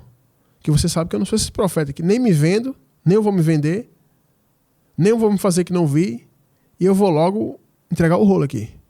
E aí tem pessoas que vai e se arrependem, tem outras que se levantam, e aí Deus trata, né? Mas precisa sim ser tomada alguma medida, porque você não pode ver esse cenário inteiro, ficar sentado porque sua mulher está ali oprimindo. E aí fica a pergunta também, sua mulher tem cargo na igreja? Né? Porque às vezes ela está preservando o cargo dela. Porque se ela tem um cargo, se ela tem alguma coisa, não sei. Se ela se dá bem com a família do pastor, vai para casa do pastor, não sei como é que é a relação dela com o povo lá. Mas se ela tem uma relação boa, é obreira, o que é que ela está pensando? Está pensando do lado dela. O filho do pastor está pensando do lado dele com a mulher. O pastor está pensando do lado do ministério, para que ninguém saiba de nada. E eu pergunto, quem é que está pensando do lado de Deus nessa hora? E eu vou te falar uma coisa, para todo mundo que está ouvindo aqui. O lado de Deus nunca vai ser o lado de encobrir o pecado. Nunca. Nunca Deus vai encobrir o pecado. Não existe situação que se encubra um pecado para o bem de alguém. Natan não encobriu o pecado de Davi. Ele chegou em Davi, falou com Davi. E se Davi não se arrependesse, Deus ia manifestar o pecado dele para Jerusalém inteira. E Davi ia morrer. Sabia disso, missionário? Deus não tem queridinho, Deus não passa a mão na cabeça de ninguém. Então o que você precisa fazer é tomar uma atitude. Se Deus te mostrou, Deus quer uma atitude sua. Deus quer uma atitude sua. O primeiro ponto que eu falei é, vamos discernir qual é o cenário, se é uma situação para ajudar o jovem, ele caiu, era um bom rapaz, um servo de Deus e caiu ali, precisa de ajuda, você fala diretamente com ele. Se é uma situação que você tem que falar com ele, com o pastor, né? Tem que analisar qual é o caso, se ele realmente vive no pecado, que foi o primeiro ponto que eu abordei, foi que você analisasse a situação. E o segundo ponto é esse aqui, que você não deve fazer o que sua esposa está dizendo. De todas as formas aí, todos os conselhos que pode se dar, é você não fazer o que ela está dizendo, que isso aí é o pecado da omissão. E outro que você não pode fazer é sair, fugir da igreja sem fazer que nada aconteceu, porque isso é covardia, porque tem gente inocente aí sendo enganada, né? Então você tem que ir nos obreiros, se os obreiros forem íntegros, eles vão resolver isso, se não forem, profetizar a igreja, tá bom? Então a situação é essa aí. É verdade. Tá escrito aqui em Mateus 18:15, assim: se teu irmão pecar, vai e arguí-lo entre ti e ele só. Se ele te ouvir, ganhastes a teu irmão. Se, porém, não te ouvir, toma ainda contigo 1 ou 2 pessoas, para que, pelo depoimento de 2 ou 3 testemunhas, toda palavra se estabeleça. E se ele não os atender, dize-o à igreja. E se, contudo, recusar ouvir também a igreja, considera-o como gentil e publicano. Assim como o pastor falou, a palavra ela é bem clara. E é o seguinte, se a pessoa ela não ouvir, se ela não quiser, ela é gentil e publicano. Agora, eu penso o seguinte, quando uma pessoa ela vai, digamos que ele seja, assim como o pastor falou, alguém do louvor, algo do tipo, e quando alguém vai ter uma oportunidade ali na igreja, se você for parar para olhar assim com os olhos espirituais, você fecha seus olhos e você imagina. Porque a palavra de Deus diz o seguinte, que a gente tem dentro de nós um rio, né, que flui dentro de nós, um rio de águas vivas, que é o Senhor Jesus. Então, você pensa o seguinte, uma pessoa está ali na frente, ela se consagrou e ela está falando algo de Deus, ou ela está cantando algo sobre o Senhor. O que é que ela transmite para a igreja? Ela transmite vida, as águas se movem, né, e Deus opera, Deus traz quebrantamento e por aí vai. Agora imagina uma pessoa que ela sobe no altar em pecado. Imagina o que é que ela transmite para as pessoas. Agora imagina as pessoas sendo inocentes e você sabendo de tudo isso. Então você se torna um cúmplice. E a palavra de Deus diz aqui em Efésios, não sejais cúmplices das obras infrutíferas das trevas, antes reprovai-as. Então a gente precisa reprovar, porque se eu sei, como eu falei, um visitante é diferente de alguém que está lá em cima. Então, se um visitante ele cometeu um pecado, ele é só um visitante. Agora, se eu sei que uma pessoa que está com o microfone na mão, ela está cometendo um pecado, e assim como o pastor falou, se ele é filho de pastor e ele é sustentado pelo pastor, ele, consequentemente, é sustentado pelos dízimos da igreja. E ele usa desses dízimos para consumar esse pecado, e você sabe disso. E ele vai lá e começa a ministrar sobre as pessoas. Então, aquela fumaça preta está envolvendo a igreja inteira, e você sabe disso. Então, você se tornou cúmplice. Só o fato de você saber, você já se tornou cúmplice. Até o Brasil, que é um país tão devagar, se você vê algo e você não denunciar, você é cúmplice? Quando, por exemplo, uma criança é morta pelo pai e pela mãe, o vizinho ouviu e não denunciou, ele é cúmplice, ele pode ser indiciado. Então, quanto mais a Deus, né? A gente vê também, como o pastor estava falando aqui, que Deus levantou Samuel. Muitas pessoas nem imaginam para que Deus levantou Samuel.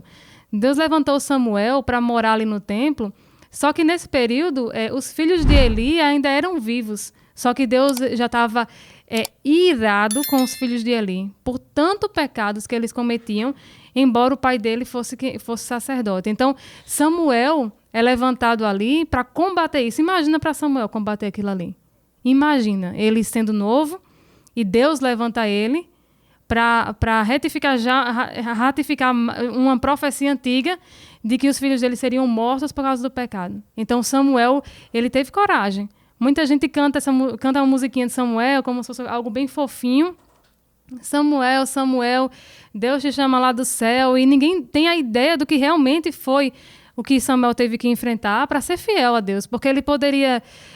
Deus aqui é muito pesado falar isso a respeito dos filhos de Eli, a respeito do próprio Eli, ele poderia ser morto. Deus, eu não posso voltar para morar com minha mãe, Ana, não, lá longe, mas não, ele foi firme ali e falou, né? Então, a gente precisa ter essa coragem, porque se Deus mostrou, Deus quer falar, né? E isso em todos os locais. Imagina uma pessoa que sabe várias coisas na política e se cala, sabe que existe coisa errada no trabalho e se cala, todo mundo se cala. Só quem ganha com isso é quem está praticando o mal. Aí quem pratica o mal realmente se ganha. Quantas pessoas, por exemplo, quantas mães veem os pais abusarem de seus filhos e ficam caladas? Vê o padrasto abusar de sua filha e fica calada, sabendo que a filha está sofrendo, sabendo que até os amigos da filha podem sofrer, mas se cala. E quem é que sofre com isso? É a criança, é a adolescente, e o homem ele não pode pagar por nada, né? Então, há algo que acontece na cabeça das pessoas, assim, eu não posso falar isso para não ofender tal pessoa, mas essa pessoa pode contaminar uma igreja inteira. Eu não posso falar isso porque meu marido vai ser preso, mas ele pode acabar com a infância da minha filha, da minha sobrinha, e por aí vai, né? Então, eu acredito também que quem fica nessa situação perto, né? O diabo se aproveita também para enfeitiçar, não no caso como o pai dele falou, enfeitiçou a mulher, não. Enfeitiça quem está perto para que tenha medo, né? E fica amordaçado ali, e o diabo pode consumar o que quiser, né? E só um parênteses aqui, que eu penso o seguinte, a pessoa como pai e mãe, a gente deve conhecer muito bem os filhos da gente. E o pai e a mãe, ele tem mania, né, a maioria deles, de falar, se ele fez alguma coisa errada é porque alguém ensinou. Não, porque, eita, aprendeu na escola, aprendeu com alguém. E é muito difícil um pai ou uma mãe reconhecer o seguinte, não, realmente é o meu filho que está errado, né? E como ele falou, você tá... Imagina só, vai no WhatsApp de uma mulher e vai falar que ela está enfeitiçando e vai brigar. Mas se ela é uma mulher da rua, o que é que ele tem a ver com isso, né? Quem está errado é o filho dele, né? É como, por exemplo, tem homem que é traído pela mulher e vai bater no outro homem. Mas esse outro homem é só um outro homem. Você precisa resolver com sua mulher. Ou a mulher que vai bater na mulher que o homem está traindo, né? Então, isso é uma distorção, uma inversão de valores muito, muito grande, né? Então, irmão, Deus lhe mostrou, foi revelado. A palavra também aqui em Efésios, continuando o texto, diz o seguinte, porque o que é feito na escuridão é trazido para a luz. E quando a gente repreende, é trazido para a luz. E assim como uma casa que está cheia de barata, cheia de ratos, cheia de escorpião há muito tempo, você acende uma luz ali e vai correr tudo. Todos vão correr, né? E até essa semana, lá na rua da gente, tinha um terreno baldio que estava com um mato lá em cima e foi um trator e limpou tudo. Então, foi rato, barata para todas as casas e eles saíram fugindo, porque alguém limpou, né? Então, quando vem uma palavra que limpa, quando vem a verdade, quando vem a luz, luz, quando vem luz e limpeza, essas duas coisas, luz e limpeza. Aí o que tem de ruim vai ser manifesto e vai ter que sair. Ou então, como o pastor falou, se for todo mundo que estiver contaminado, aí você faz a sua parte, o dever de atalaia, você fala e aí você mesmo sai desse lugar. Uma coisa que a missionária falou aqui, que era um pouco do que eu ia abordar no terceiro ponto, é que hoje a gente tem muito advogado do diabo, né? Tem muita gente para defender quem está errado. Por exemplo, um cara estupra, mata, esquarteja, e aí, quando esse cara vai ser preso, aparece os direitos humanos e não sei o que lá e tal. Eu vi um caso que eu fiquei chocado de um cara que estava trabalhando numa obra por trás da casa de um caminhoneiro. E esse caminhoneiro estava viajando, ele era crente, a sua família era crente. E tinha a sua esposa e mais 3 filhas. E esse cara que estava trabalhando por trás da casa dele foi lá, observou que só tinha mulher na casa, pulou pela área de serviço, estuprou a mãe e matou, estuprou a filha que veio ajudar a mãe e matou, filha de 20 e poucos anos, matou a mãe, matou a filha de 20 e pouco, matou a outra de 18 e matou uma criança também, e só não conseguiu estuprar ela porque ele não tinha mais nem o que fazer ali, né? E aí, quando um cara desse vai preso, aí aparecem os direitos humanos, não sei o quê. Como é que pode aparecer direito humano para um cara desse? Tem que aparecer direito humano para esse caminhoneiro, que perdeu a família inteira dele, né? Então a gente hoje tem uma lei do cão na terra. Isso é em todos os países, tá? Todos os países. Tá acontecendo essa coisa, né? Os advogados do diabo estão em pauta hoje, né? Saindo aos montes para defender quem está errado. E sempre que alguém comete um mal, ninguém pensa naquele que sofreu o mal, pensa no que praticou o mal, né? Por exemplo, no caso que a missionária cita de uma criança, que ele é abusado por um adulto, a pessoa pensa, não posso falar porque ele vai ser preso, tal. Até me lembrei de um culto. A gente estava num culto que tinha um pedófilo lá na igreja, gente. Não congregando, um visitante era pedófilo. Eu fui saber porque ele foi preso e saiu no jornal. E eu, nada a ver com o que eu estava pregando, comecei a falar sobre pedofilia e falei, se você não se arrepender do seu pecado, você vai ser preso. E comecei a falar um monte de coisa assim nesse sentido, profetizando. Era o Espírito de Deus falando com ele. Deus está dando uma chance hoje de parar com isso, de se arrepender, entregar a vida para ele, tal. E aí eu falei, acabou o culto, acho que o pessoal, o pastor hoje veio doido para esse culto. E aí passa um tempo, ele vai preso, e os irmãos dizem, pastor, meu Deus, aquele cara que aconteceu, ele foi preso por isso, por abusar de uma criança e tal. E do jeito que o senhor falou. Só que ele não abusou uma vez, ele já vem abusando. Então a pessoa que estava lá, ela tinha esse medo de que ele fosse enjaulado. Então sempre aparece isso. E o que é que eu quero trazer com isso nesse terceiro ponto? É que o mal a gente não deve tolerar ele. Nós não devemos tolerar o mal. Onde é que está na Bíblia? Onde está na Bíblia, onde está escrito na Bíblia, no Antigo e no Novo, eu não sei, eu já li a Bíblia toda, eu nunca achei um local que Deus manda a gente ter tolerância com o mal. O mal está relacionado o mal está relacionado ao diabo, ao pecado. E aí está acontecendo um fato desse na igreja. Quantos membros tem essa igreja? Né? Tem muitos, tem 300, 500, 1000, não sei. Quantos membros tem? Tem poucos. E aí está acontecendo um fato desse, né? Aí você faz análise, são pessoas que vivem no pecado, que estão ali escravizando pessoas de boa fé. E você sabendo de tudo, não faz nada. Você não pode tolerar o mal. Aí vai entrar o que o missionário falou. Se você tolera o mal, você é cúmplice do mal. Você está ajudando esse trabalho do mal. E um homem de Deus, aquele homem que recebe a revelação, que Deus mostra o que está oculto para ele, o homem e a mulher, esse tipo de homem e de mulher, ele tem que ter o coração entregue ao Senhor e só se importar com o Senhor. Quando eu venho para a rádio, quando eu vou para um culto, eu não tenho compromisso com nenhuma pessoa que está sentada em lugar nenhum. Meu compromisso é falar o que Deus manda. Meu compromisso aqui é falar o que Deus manda. Seja contra quem for, e o que for, tem que falar. Porque eu vou prestar conta a Deus e não a homens. Então a gente nunca pode ser tolerante com o mal. Uma vez eu estava na rua, vinha com os irmãos da igreja, tinha uma viatura de polícia, muita gente reunida, e o pessoal curioso, vamos ver o que é aquilo ali. E aí foi um cara que foi pego assaltando, tentou roubar um comércio, e deu um tiro no rapaz lá, e a polícia pegou, e todos os moradores estavam descendo-lhe o sarrafo nele, né? E era feriado, não tinha tantas pessoas, mas tinha gente lá rodeando, e batendo nele. E aí as irmãs da igreja falaram, pastor, vai lá, faz alguma coisa, vamos matar ele. E cada um que batia, e teve um cara lá muito forte que deu uma pancada nele que ele desmaiou. Aí eu fui lá. Mas eu não fui lá tratar ele como vítima. A vítima foi o trabalhador que tomou um tiro. Aquele era a vítima. Mas só que eu não tinha como ir lá porque o cara foi para o hospital. Mas eu fui nesse cara que estava lá. Eu fiz, olha, ele estava de costas, algemado, não estava me vendo. Eu fiz, olha, rapaz, vou te falar uma coisa. Deus me colocou aqui para dar um recado. Aí Deus me deu uma palavra profética na hora. A tua mãe é crente. Ela vive te aconselhando e orando pela tua vida. E hoje você está fazendo isso aqui. Você está fazendo uma coisa perversa. E vou te falar uma coisa. Todo mundo aqui quer te matar. Eu estou ouvindo as pessoas falando aqui em te matar. Os policiais estão falando nisso. As pessoas estão falando nisso aqui.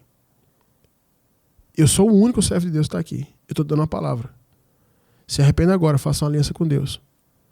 Porque se essas pessoas derem cabo de você, você vai para o céu. Mas quem sabe Deus tem misericórdia de ti e te levanta como pregador. Quando eu olhei, ele estava com o olho cheio de lágrimas, chorando. Mas em nenhum momento eu tratei ele como uma vítima. Era feriado. Os policiais que pegaram ele não estavam de serviço. Eram pessoas que estavam bebendo nas suas casas ali próximo, apaisando e tal, normal. Pegaram ele. Ele estava falando, meu, joga esse cara nessa casa aí, cheio de cachorros, os cachorros dão um jeito nele. Estavam falando isso, estavam bêbados lá, bebendo. E depois chega uma viatura, esse cara pega esse cara e leva para Jacarapé. Então o pensamento daquelas pessoas era esse. Mas em nenhum momento cheguei lá para defender ele. Olha, não façam isso. Eu dei uma palavra para ele. Olha, Deus pode te livrar. Deus pode te livrar. Se você se arrepender. Mas hoje a gente tem tanto escândalo hoje na igreja e eu vejo escândalo por cima de escândalo. Por exemplo, teve uma cantora aí chamada Heloísa Rosa que o marido dela abusou de crianças e tal. E coisa grave, coisa absurda assim, sabe? Coisa abjeta, sabe? Que é absurdo assim, a criança chegar em casa cheia de sangue e dizer que o titio fez isso comigo, sabe? É uma coisa assim que eu não sei nem explicar pra vocês. E aí a cantora gospel, que todo mundo é fã dela, que diz que ela é uma bênção espiritual, protegendo esse tipo de coisa. O povo defendendo. E aí até o pastor da igreja que ela fazia parte, não, porque tem que ter sabedoria, é um assunto eclesiástico e foi tratado no confessionário e não pode passar. Isso é crime. Entendeu? Isso é crime. Entendeu? Chegou um cara lá na igreja, ele não chegou a fazer isso com a criança. Mas ele falou de coisas que tinha na vida dele, dessa área íntima, sexual, que ele agia dessa maneira, não chegando a fazer coisa com criança, mas ele veio falar, eu fiz, ó, na próxima que você falar, hoje, a chance é hoje, se arrepender e mudar. Não é pra você falar, eu te entrego pra polícia. Vai ser simples, desse jeito. Não fica, vamos defender o irmão. Não tem que defender quem tá errado. Deus dá a oportunidade de quem tá errado se consertar. Deus dá a oportunidade. E a pessoa tem que aproveitar essa oportunidade. E nesse caso aqui, se o senhor não fizer nada, não tomar nenhuma ação e fugir ou calar a boca, o senhor está sendo cúmplice do mal. O mal é como uma cobra, uma serpente que você vê assim novinha, que ela está inofensiva e você tem a chance de matar ela. Aí ela está ali, mas olha a carinha dela, olha, a bochechinha dela está rosada, olha, ela tomando um sorvete. E acho que ela não faz mal para ninguém, mas você sabe que é o mal. Aí você tem a chance de matar e não mata. Você não mata, ela some, ela cresce, e quando é à noite ela te pega pelo pescoço e te enforca e te mata. O mal é assim. Igual uma vez que eu vi, o cara estava roubando, soltaram ele. Não, ficaram com pena dele, que ele estava apanhando, soltaram ele. Esse cara que mandou soltar ele foi lá e esfaqueou o cara. Não que ele disse, eu vou esfaquear aquele cara, mas ele foi roubado de novo e esfaqueou aquela pessoa sem saber. O pessoal aí, quem tolerou o mal. Então a gente não pode ter tolerância com o mal. O próprio Deus não se passa esse papel. Por que você, a gente tem que fazer isso? Então você tem que fazer alguma coisa. Tem gente inocente sentada na cadeira dessa igreja. Né? Agora eu vou te falar aqui, para encerrar o quadro Socorro Vem do Alto. Tem muito ministério aí grande que vocês congregam, que filho de pastor está fazendo isso. Tem uma gigante aí, que é a igreja que o povo é o povo mais santo da terra, por causa da roupa que eles usam.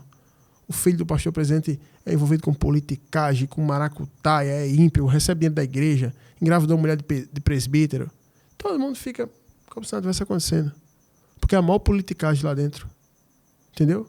Você está dentro de um sistema desse, você sabendo que ocorre isso e não sai, você é cúmplice. Deus te mostra que está oculto, você não profetiza, é cúmplice. A missão está citando aqui Apocalipse 18. Deus dizendo, sai do meio dessa Babilônia aí, povo meu. Para que você não se torne cúmplice do pecado deles e também dos flagelos que vai cair sobre eles. Entendeu? Então a gente precisa tomar essa posição. E essa é a resposta que eu tenho para dar para vocês, para vocês aqui, né? Para o irmão que enviou e para vocês que estão em casa. Tá certo? Primeiro, analise o caso, se é um caso de falar com a pessoa, de ajudar quem caiu.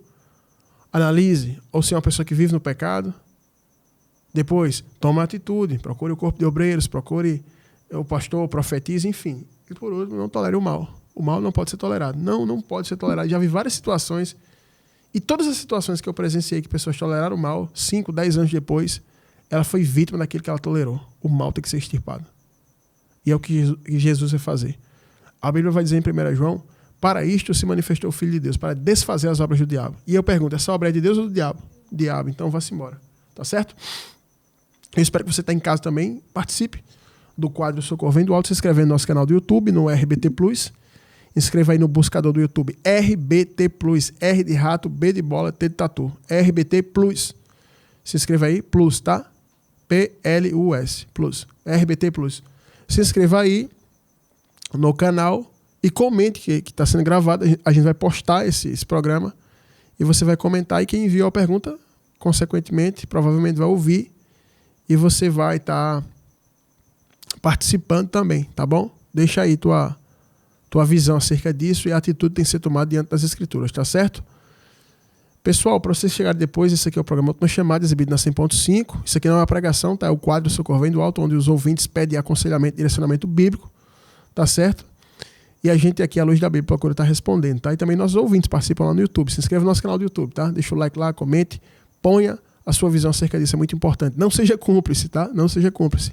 Faça a sua parte lá de profeta, de atalaia, tá bom? E no mais é isso, eu vou fazer aqui um intervalo aqui, vai soltar um louvor. E em seguida eu venho aqui com o quadro dos profetas de última hora, onde eu vou estar trazendo uma palavra de fé aqui para abençoar a tua vida, tá certo? Então fica aí com esse louvor que daqui a pouquinho a gente volta. Os profetas do Senhor são portadores da poderosa palavra de Deus que cura, liberta e salva. Fique agora com os profetas da última hora. Amém, pessoal. Estamos de volta aqui. Hebreus capítulo 11, o versículo 6, conhecido por muita gente, e diz assim: de fato, sem fé é impossível agradar a Deus, porquanto é necessário que aquele que se aproxima de Deus creia que Ele existe e que se torna galardoador dos que o buscam. Até aqui só. Por esses dias, por esses meses, na verdade, nós temos vivido muitos desafios de fé na obra, na vida pessoal, no trabalho, enfim. E eu gosto de ministrar aquilo que eu estou vivendo, né? Aquilo que eu estou passando. E na fé a gente também enfrenta crises de fé, né? A gente passa por situações que a gente chega a pensar que a gente não tem fé, né?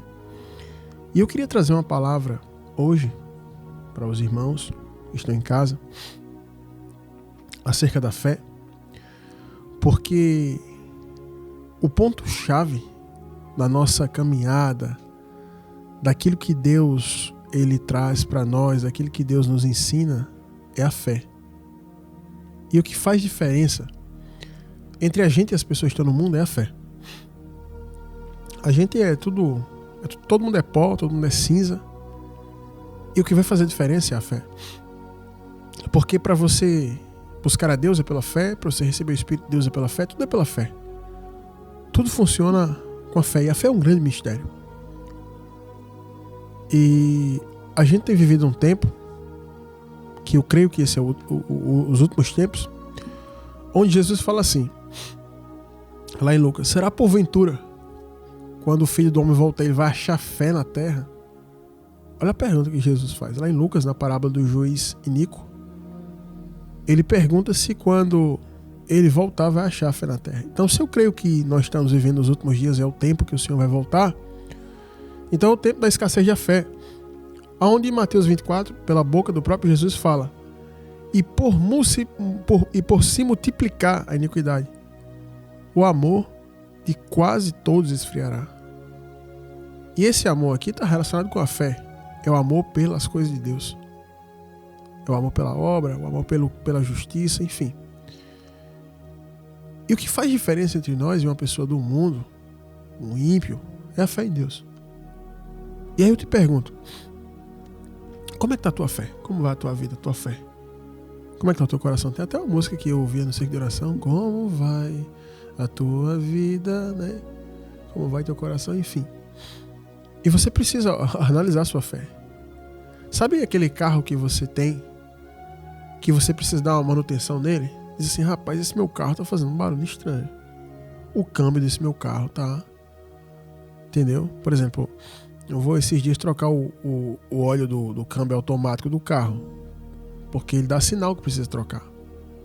Então, o motorista que ele tá relaxado, ele deixa aquilo ali até o câmbio explodir ali, desmanchar e o carro parar. E a fé também, ela precisa ser avaliada. E você vai observar que muitos homens de Deus, no Antigo e no Novo Testamento, eles fizeram isso. Por exemplo, Abraão recebe aquela promessa de Deus e ele tem fé naquela promessa, e chega um momento que ele examina aquilo e ele diz assim: Deus, tomara que Eliezer o Damasceno fique vivo para herdar na minha casa, porque o filho que o Senhor prometeu não vai vir não. Abraão, ele fez um exame disso, Abraão, ele fez uma análise disso, e Abraão percebe que a fé dele estava tendo algum problema. Por que não acontece? Eu estou acreditando, né? Só que logo no começo, quando Abraão recebe a promessa, ele nem acredita. Então todo mundo que caminha com o Senhor passa por crises de fé. A gente precisa examinar a fé da gente, porque foi nessa negligência que muitos caíram da fé. Muitos caíram da fé. Quantos amigos eu tive na caminhada que eu dizia: rapaz, como é que tá essa tua fé aí, meu irmão? Que fé é essa que você acredita em Deus e não lê a Bíblia? Que fé é essa que você crê no Senhor e não ora? Que fé é essa, meu irmão, que você não tem temor de assistir uma programação dessa? Que fé é essa que tá andando com ímpio, meu irmão? Que fé é essa que você tem que estar andando com gente ímpia? Hã? Que fé é essa que você não faz um jejum? E a pessoa: não, minha fé é entre eu e Deus, você não tem que se meter, a fé é particular. Tá bom. Só que a fé, ela traz evidência e fruto, e aí a pessoa vai lá e cai.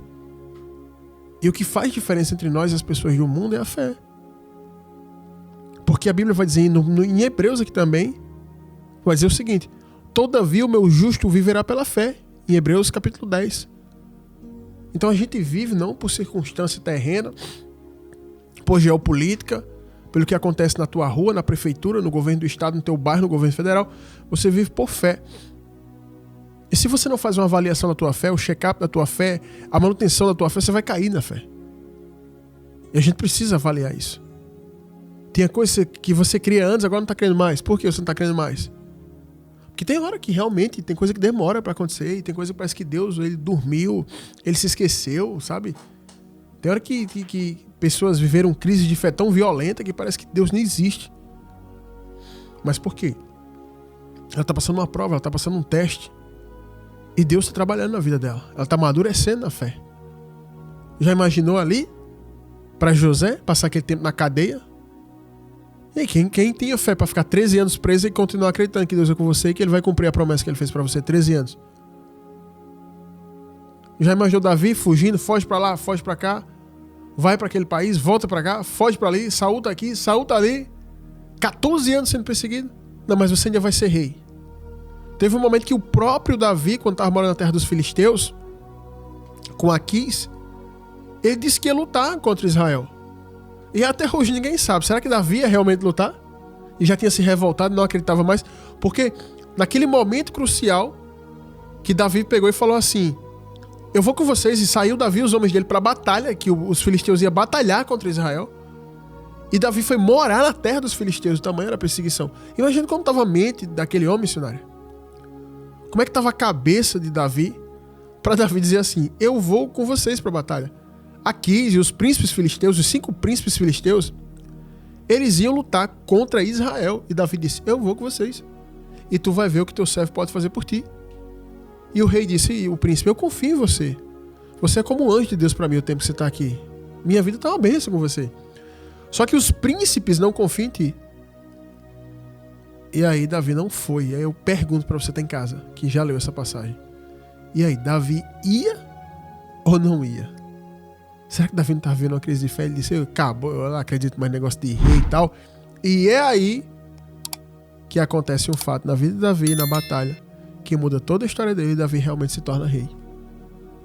Será que quando José ele é chamado pelo faraó e interpreta o sonho e vira governador, será que ali não foi o final já assim da fé de José quando estava minguando? Todo mundo viveu crise de fé. Mas a gente precisa avaliar a nossa fé, avaliar a situação da nossa fé e o tipo de fé que a gente está exercendo. Porque isso vai fazer muita diferença. Porque a gente, como eu evangelizo, prego, eu também encontro pessoas que estão desviadas. E quando eu falo com pessoas que estão desviadas da fé, a pessoa fala: porque foi assim, porque Deus isso, Deus aquilo e tal. E quando eu olho o tipo de fé que aquela pessoa empregava, missionário, não era uma fé viva, era uma fé religiosa. Porque Tiago vai dizer que a fé sem obras é o quê?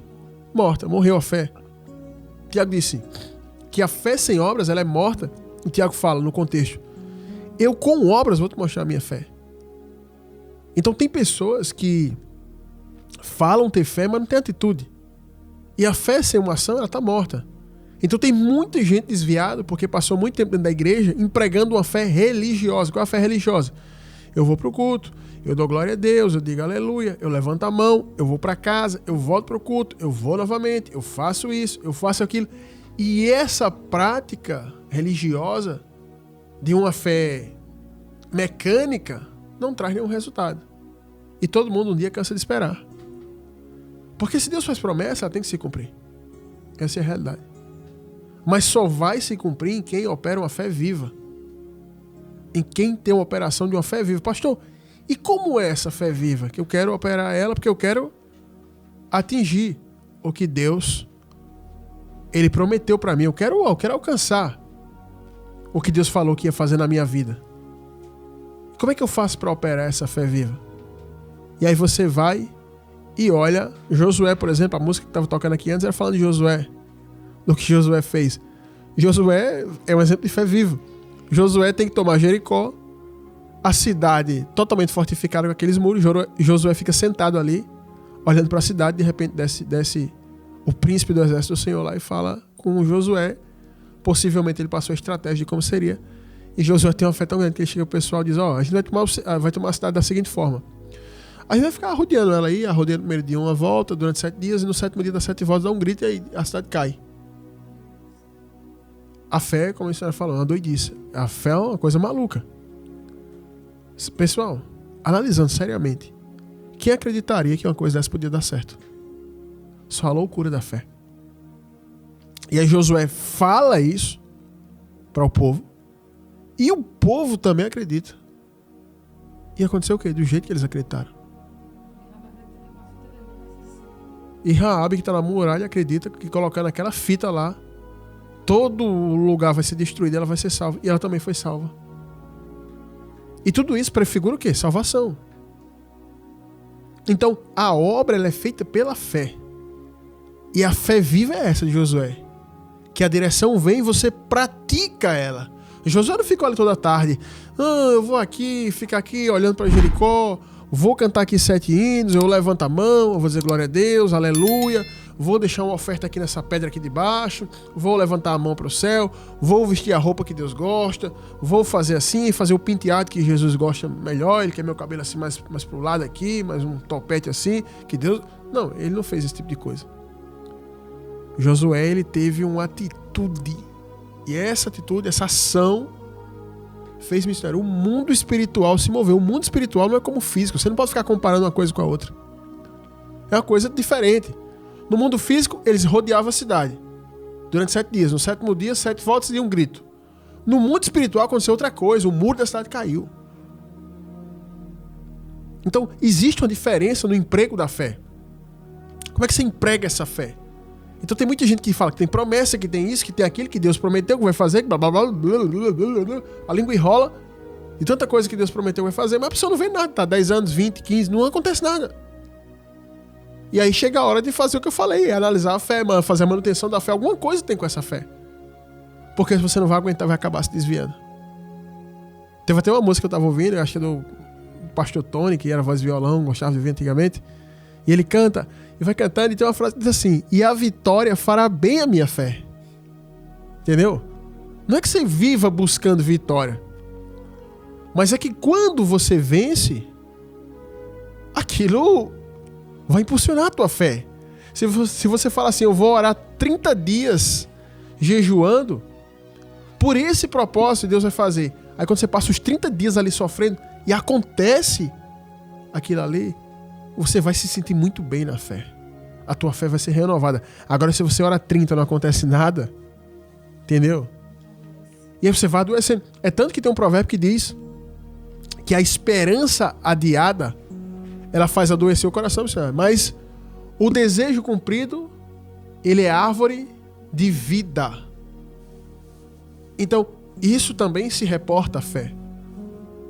E a gente precisa fazer essa análise. Porque hoje, o que mais se fala hoje na internet é todo mundo tem fé, todo mundo tem fé, todo mundo tem fé. Eu tenho fé, ele tem fé, e se fala da fé pra lá, fé pra cá. E a gente vê hoje várias pessoas vivendo uma religião. É a fé sem obras, é a fé sem operação, a fé sem resultado. Que fé é essa? Tiago vai perguntar, que fé é essa aí que vocês estão falando? A fé que não tem obras? Tiago disse, então eu vou mostrar uma fé diferente, que é a minha. Com obras eu vou mostrar a fé que eu tenho. Tem gente que diz assim, eu tenho uma fé e não tem obras. Tem gente que diz, eu tenho obras e por essas obras mostro a fé. Então você precisa entender isso. Você precisa parar de ser religiosa, religioso. Eu conheço pessoas que estão há 30 anos na igreja, vivendo uma religião de dor, amargura e sofrimento. Todo mundo vence, todo mundo prospera, todo mundo alcança alguma coisa, todo mundo alcança um propósito, e aquela pessoa está dizendo que está esperando em Deus. Eu vou te falar uma coisa, esse teu Deus deve ser mau, porque ele te faz esperar esse tempo todo e faz você sofrer. E a sua vida é curta.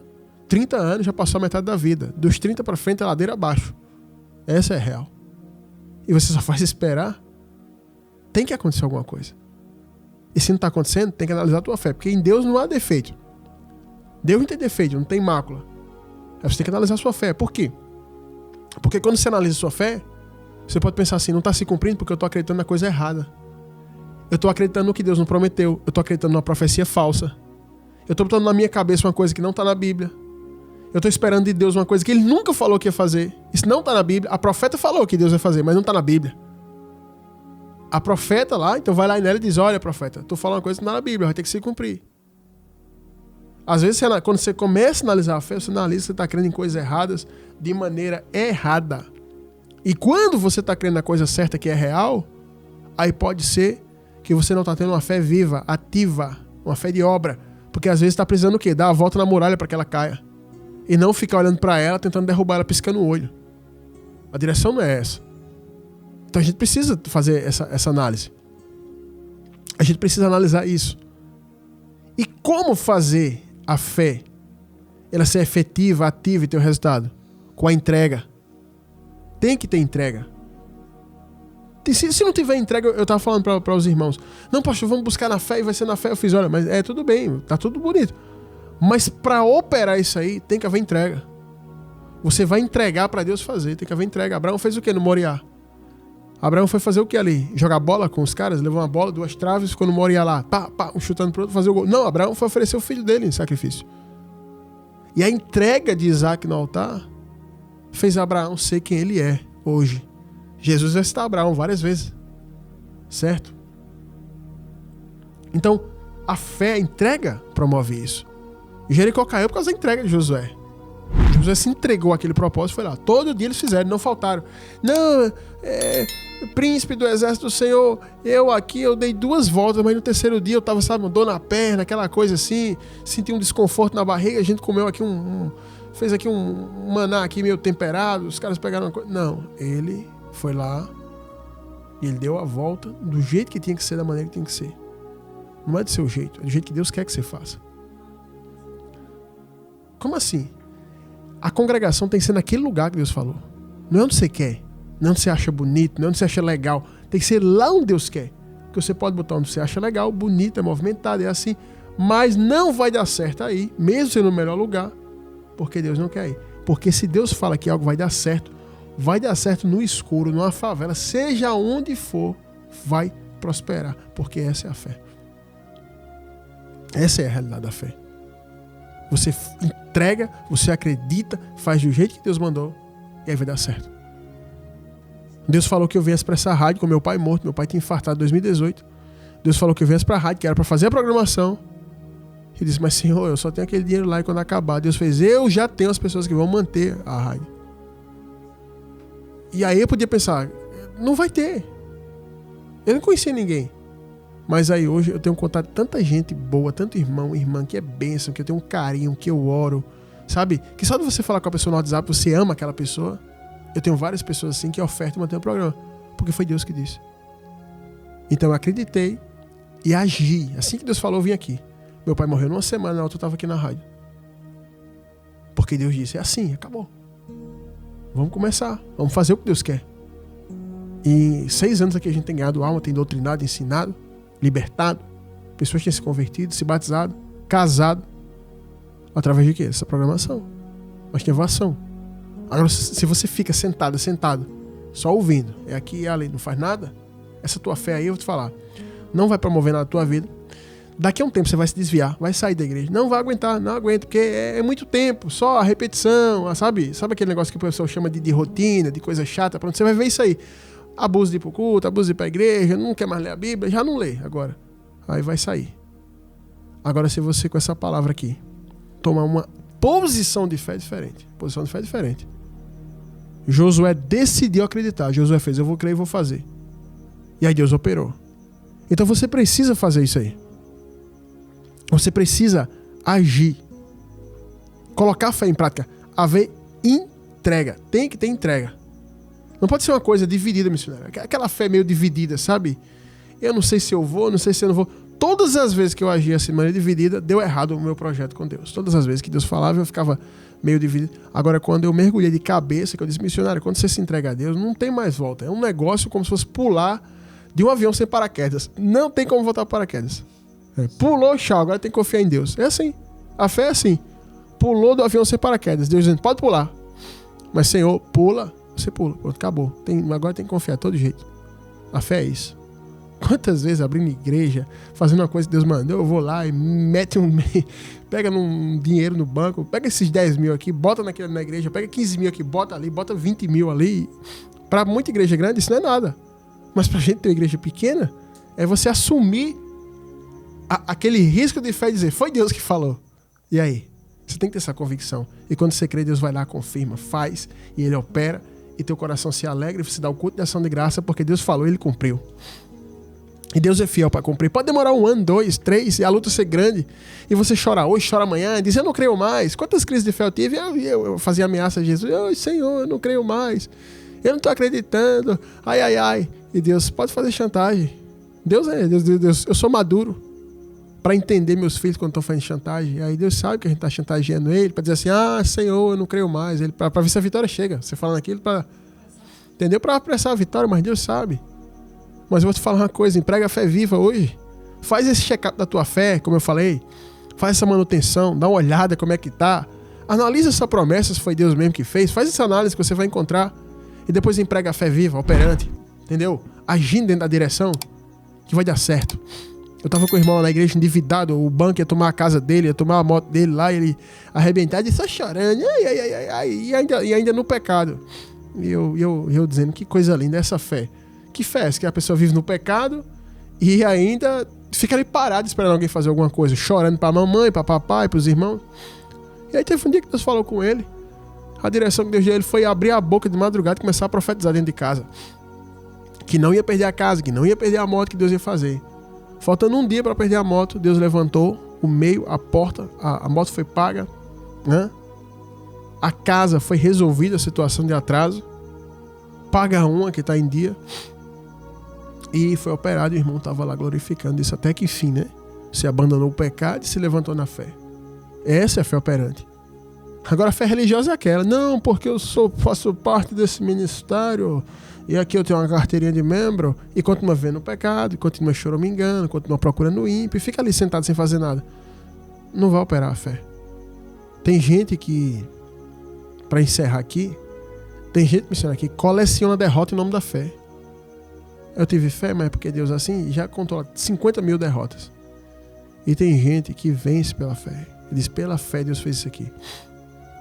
E aí eu pergunto para você. Você quer ser a pessoa que coleciona derrota em nome da sua fé? Ou aquele que vence? Porque é essa a diferença. Você vai abrir a Bíblia e você vai ver os homens que venceram, o tipo de fé que eles tinham, e as pessoas que foram derrotadas, o tipo de fé que eles tinham.